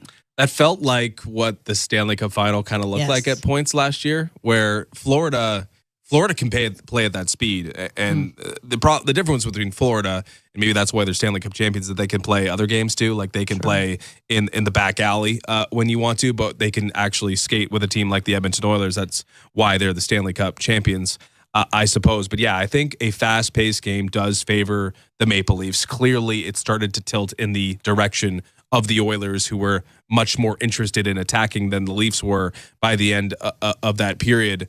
But yeah, I mean, I think the Maple Leafs, certainly from the first period, you can take a lot of positives where they were able to force some turnovers, force some mistakes from the Oilers, who wanted to go and hit them back just as fast. Like, that's when the Maple Leafs are at their best. I don't think they can, if they played into affinity, like thousands and thousands of minutes, I think the Oilers would have come up out on top just based on what we saw tonight, because they are a little deeper. Like, they are going to Kapanen and Brown and Jeff Skinner in the depths of their lineup, when it's like, okay, Lorenz, can you get us a good shift and just 30 seconds of energy? Like, that's a difference here between a Stanley Cup contender, surely, in the Oilers, and maybe what the Maple Leafs are still trying to get to, and there's time to add to the roster, obviously, before the trade deadline. But yeah, parts of that game, areas in which the Maple Leafs were able to exploit, that's the stuff they can use to their advantage in other big games down the stretch. Okay, so you watch that game, you see the Leafs stacked up against, let's say it's the favorite out of the West, and the trade deadline is approaching. It feels like there's almost 2 trade deadlines right now. The one before the Four Nations face-off, which everybody seems to be working on nighttime hours on Friday night trades, and then the actual trade deadline, which is still a couple weeks away. When you see something like that, you see the Leafs stack up against the Edmonton Oilers, where are you wanting to add? Is it that depth forward? Because that's where the Oilers seem to step ahead, is they had a little bit more third and fourth line impact than the Leafs did tonight. Yep. I think that's the reality of the situation. Like, I don't want to come on here and be like, oh, so negative about the Leafs who won the game. But there is a difference between the teams, right? Like, there is, the Oilers spent the summer chasing bargain additions that you saw featured tonight. Jeff Skinner's a guy who's been under the gun, but he was dangerous with Kasperi Kapanen, who was added midseason. There are guys on this team who took less. Connor Brown basically signed up for nothing at the end of last year. There's a lot of buy-in with the group down in the depths of the lineup, and that is what happens when you threaten to win. And that's what the Oilers have been doing. They go to the Stanley Cup final, all of a sudden they are of utmost attractiveness to players who want to win a Stanley Cup. And I think there's been a lot of buy-in. I think they have a lot of utility down in the lineup. And then you look at the Maple Leafs, where it's, again, there's some decent hockey players down there, but Max Domi didn't have much of an impact, certainly in the second and third periods. Nothing from the fourth line that can compare to what the Oilers have. And I do think the Maple Leafs are going to add, but I think they are growing to be something closer to the Oilers over the course of a couple years, where Bobby McMahon's that impact fourth liner. And Easton Cowan is playing a third line role and giving you something in the depths of your lineup from a secondary scoring standpoint. I think they still have to stack on some talent to this group to eventually get to that Stanley Cup tier, which the Oilers are firmly in. But the top end is still the top end, and the top end tonight got it done. Nylander, the power play scoring twice. And then Mitch Marner with the best individual play from a superstar player on the night is the difference in the game, and that's enough to hang, certainly. Yeah, and the unfortunate thing, and we don't have an update yet, we'll see if we can get one, is Oliver Ekman-Larsson did leave the game early due to a lower body injury. We saw him leave earlier in the second period, and they finally made the announcement, I think when the third started, that he would be out with a lower body injury. So, okay, that's not great. The Leafs definitely need, I think, to add some depth defense back there. If he's injured, you've got Connor Timmins, who I thought actually stepped up big today. Like, I'll say, I was hearing a lot of Connor Timmins, and I was not feeling too negatively about it. Simon Benoit had a really nice save beside the post at one point where he kind of just threw his body into it. But then you're in the Philippe Myers and the Yanni Hakanpää, who hasn't touched the ice yet. Like, you might need to add a guy, and especially if OEL is injured for longer. So we'll see if we get any updates, but that might be where you start. Yeah, we'll see. I mean, obviously a couple weeks off here. Maybe the best case scenario is that it's a minor thing and you can use that rest to basically miss no games. Again, we don't know what happens, so we'll reserve judgment for now. But the fact of the matter is, even if he wasn't injured? No, you probably need more. I think you need more pretty much everywhere except goaltending, where you have talent in abundance here. And if we're hoping, that's the one thing. There's a great equalizer here with the Maple Leafs, and it showed itself tonight. Like, the Maple Leafs may have the most incredible internal competition imaginable between two goaltenders who have pretty much been brilliant from the start of the season up until this point. There have been some small lulls, very few with Stolars. I guess the lull is the injury. But if these guys continue to just stack these wins up against each other, the decision, I wouldn't want to make it when we get to that point. So if these two guys stay healthy and you get to choose from what is the best tandem in the NHL right now, you're going to be in a good position. And guys like Jake McCabe and Chris Tanev, despite the immense pressure that the Oilers put on, like they did well to absorb all that stuff. And I'd have to go back and look at, if Rielly hold up and Timmins had his moments, and there was probably some moments of regret as well. But Jake McCabe had an amazing play on Connor McDavid late in that game. Chris Tanev's blocking shots. It's just like they have a lot of it sorted out. Yep. And a couple more additions, and it could be nearly bulletproof back there. All right, so Leafs win 4-3, and there's only a few people with minuses on the roster, and there's only 3 people with a minus tonight. 3 defensemen. That's it. No forwards with a minus. This doesn't make much sense. Oh, yes, I'm looking at the wrong thing. Morgan Rielly. Oh, he was even. Okay. No, shout out to Morgan Rielly. That's incorrect. I'm looking at the wrong thing. He is a minus tonight. Yeah, I mean, it's just, it makes sense. No, but I don't want to. Couple power play goals, and he had to. There was 5 defensemen. 5 defensemen. The Oilers scored their goals, I believe, at even strength. Was there 1 power play goal? It's just going to be tough. Like, let's say OEL is injured or whatever, he might have to elevate into a different spot. I mean, it's back to Fleet Myers, and you got your shutdown pairing. Mm-hmm. It was just a tough. It was I was looking for something from Rielly going on the West Coast here, getting back with. Going with OEL, maybe there's a spark, but didn't feel very sparky tonight, unfortunately. But nonetheless, I don't think like I don't circle him on really too much tonight. I think, I mean, the numbers are not going to tell a particularly great story on Morgan Rielly, but again, like because of the game state, I feel like you got to give him a slight benefit of the doubt. But we're talking 36% possession. We're talking 33% shot share. Like the numbers aren't good, but they weren't going to be good. And they're frankly not really good for anyone. I mean, they don't have a single player at 5-on-5 who was a positive possession player. So that was just the game state. But it didn't feel like Morgan Rielly had like an abundance of poor moments. Yep. So I don't think going in on him tonight makes too much sense. Okay. The boys usually go rapid fire. Do you have any rapid fire you want to get off? Do I have rapid fire? I mean, we were talking for every single intermission and an hour pregame, so we might have used all our rapid fires. Yeah, we may have just a little bit. But, I mean, the third line, you asked me if we need to see, if we're going to get 1 addition. Like, what do I want to see? I would like to see the addition break up the third line. Because I don't think, like, that is a different type of tough game in that you're holding a lead and you don't want to get McDavid out there against that third line. Like, that's just the reality of this game state. But I just don't think it's going to, in the end, yield something that can work against any tough opponent. Like, the Panthers are built like the Oilers in that they have impact everywhere. Not a lot of impact from that third line. Tampa, Boston, whatever, maybe you can get through. But when we're talking about great teams, that's going to be the pressure point that people attack. That's going to be what is vulnerable each and every time it's out there. Domi and Robertson as a tandem sharing meaningful minutes at 5-on-5 in a playoff series, I just don't think ever is going to work unless there's someone who's rock solid centering them.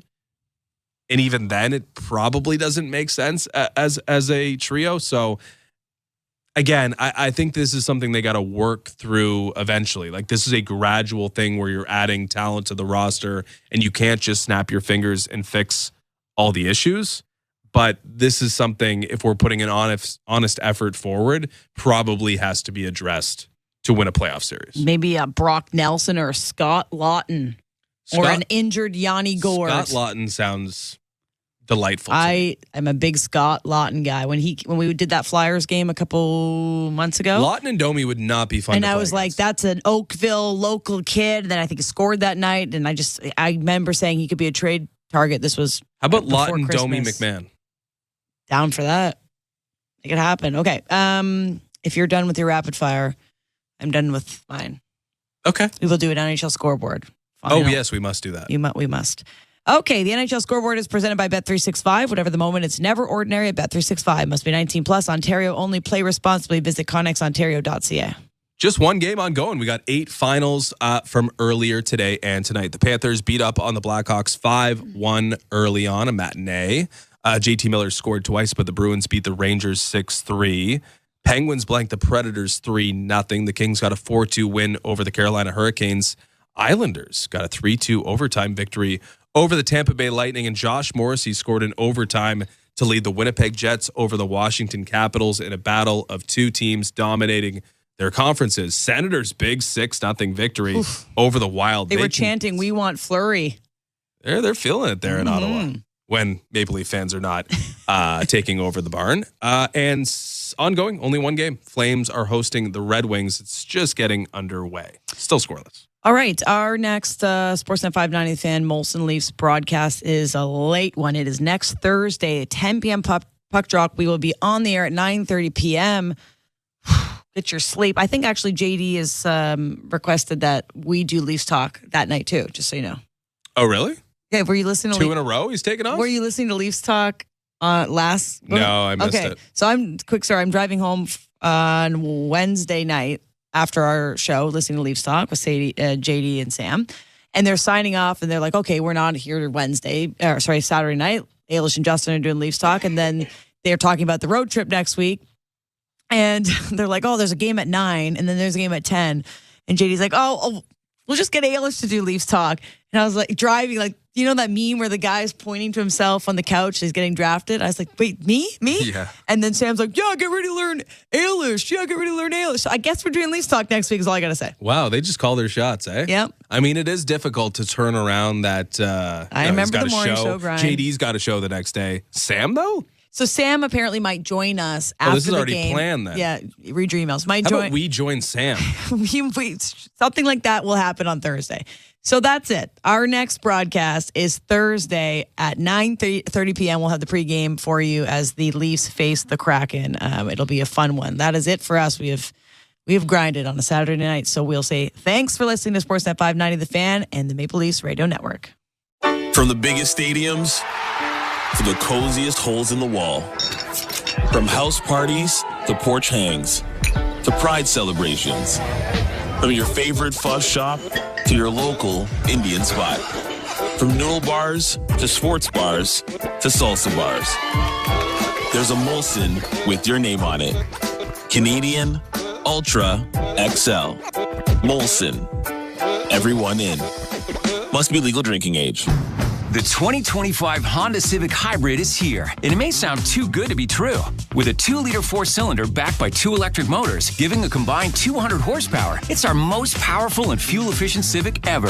Plus, with an estimated range of over 800 kilometers and available features like a Bose premium sound system, your crew will love it too.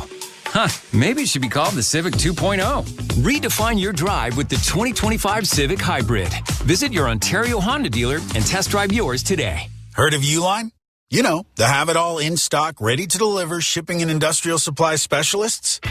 The company that does things for you that are unheard of, like keeping 41,000 items in stock in our own warehouses. With customer service reps on the line to get you what you need, when you need it, 24/7, 365, every time. Maybe you heard it here first. Want to hear more? Visit uline.ca. ULINE, your shipping and industrial supply specialists. You've been listening to NHL Play-by-Play on SiriusXM. Head over to SiriusXM NHL Network Radio, SiriusXM 91, for the best hockey talk. And he would test me all the time, and I just give him a firm belief in what I thought was right, and he respected that. So it was interesting and then we became friends over the years. It was a real 3 guys that really influenced my career.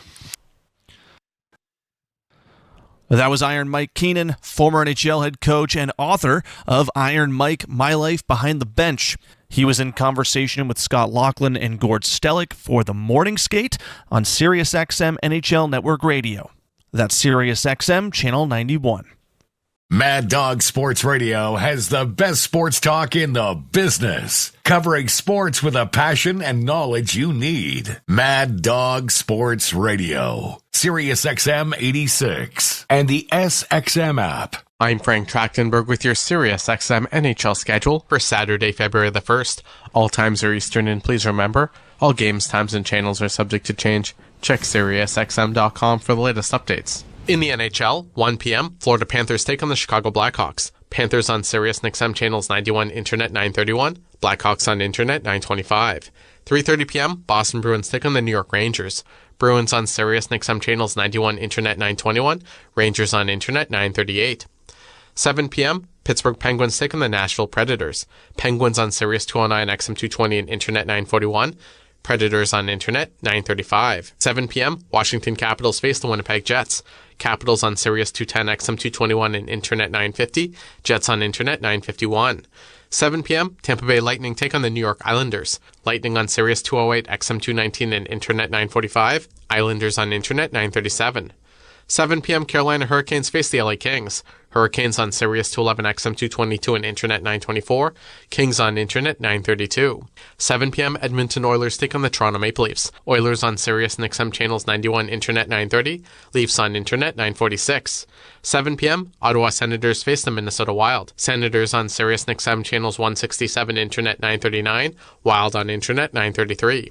10 p.m., Calgary Flames face the Detroit Red Wings. Flames on Sirius and XM channels 91, Internet 923. Red Wings on Internet 929. For 24/7 coverage of the NHL season and hockey across the world, keep it locked on SiriusXM NHL Network Radio, Channel 91. I'm Frank Trachtenberg with your SiriusXM NHL schedule for Saturday, February the 1st. All times are Eastern, and please remember, all games, times, and channels are subject to change. Check SiriusXM.com for the latest updates. In the NHL, 1 p.m., Florida Panthers take on the Chicago Blackhawks. Panthers on Sirius and XM channels 91, Internet 931. Blackhawks on Internet 925. MLB Network Radio is your home for 24/7 baseball talk, featuring on-site coverage of every major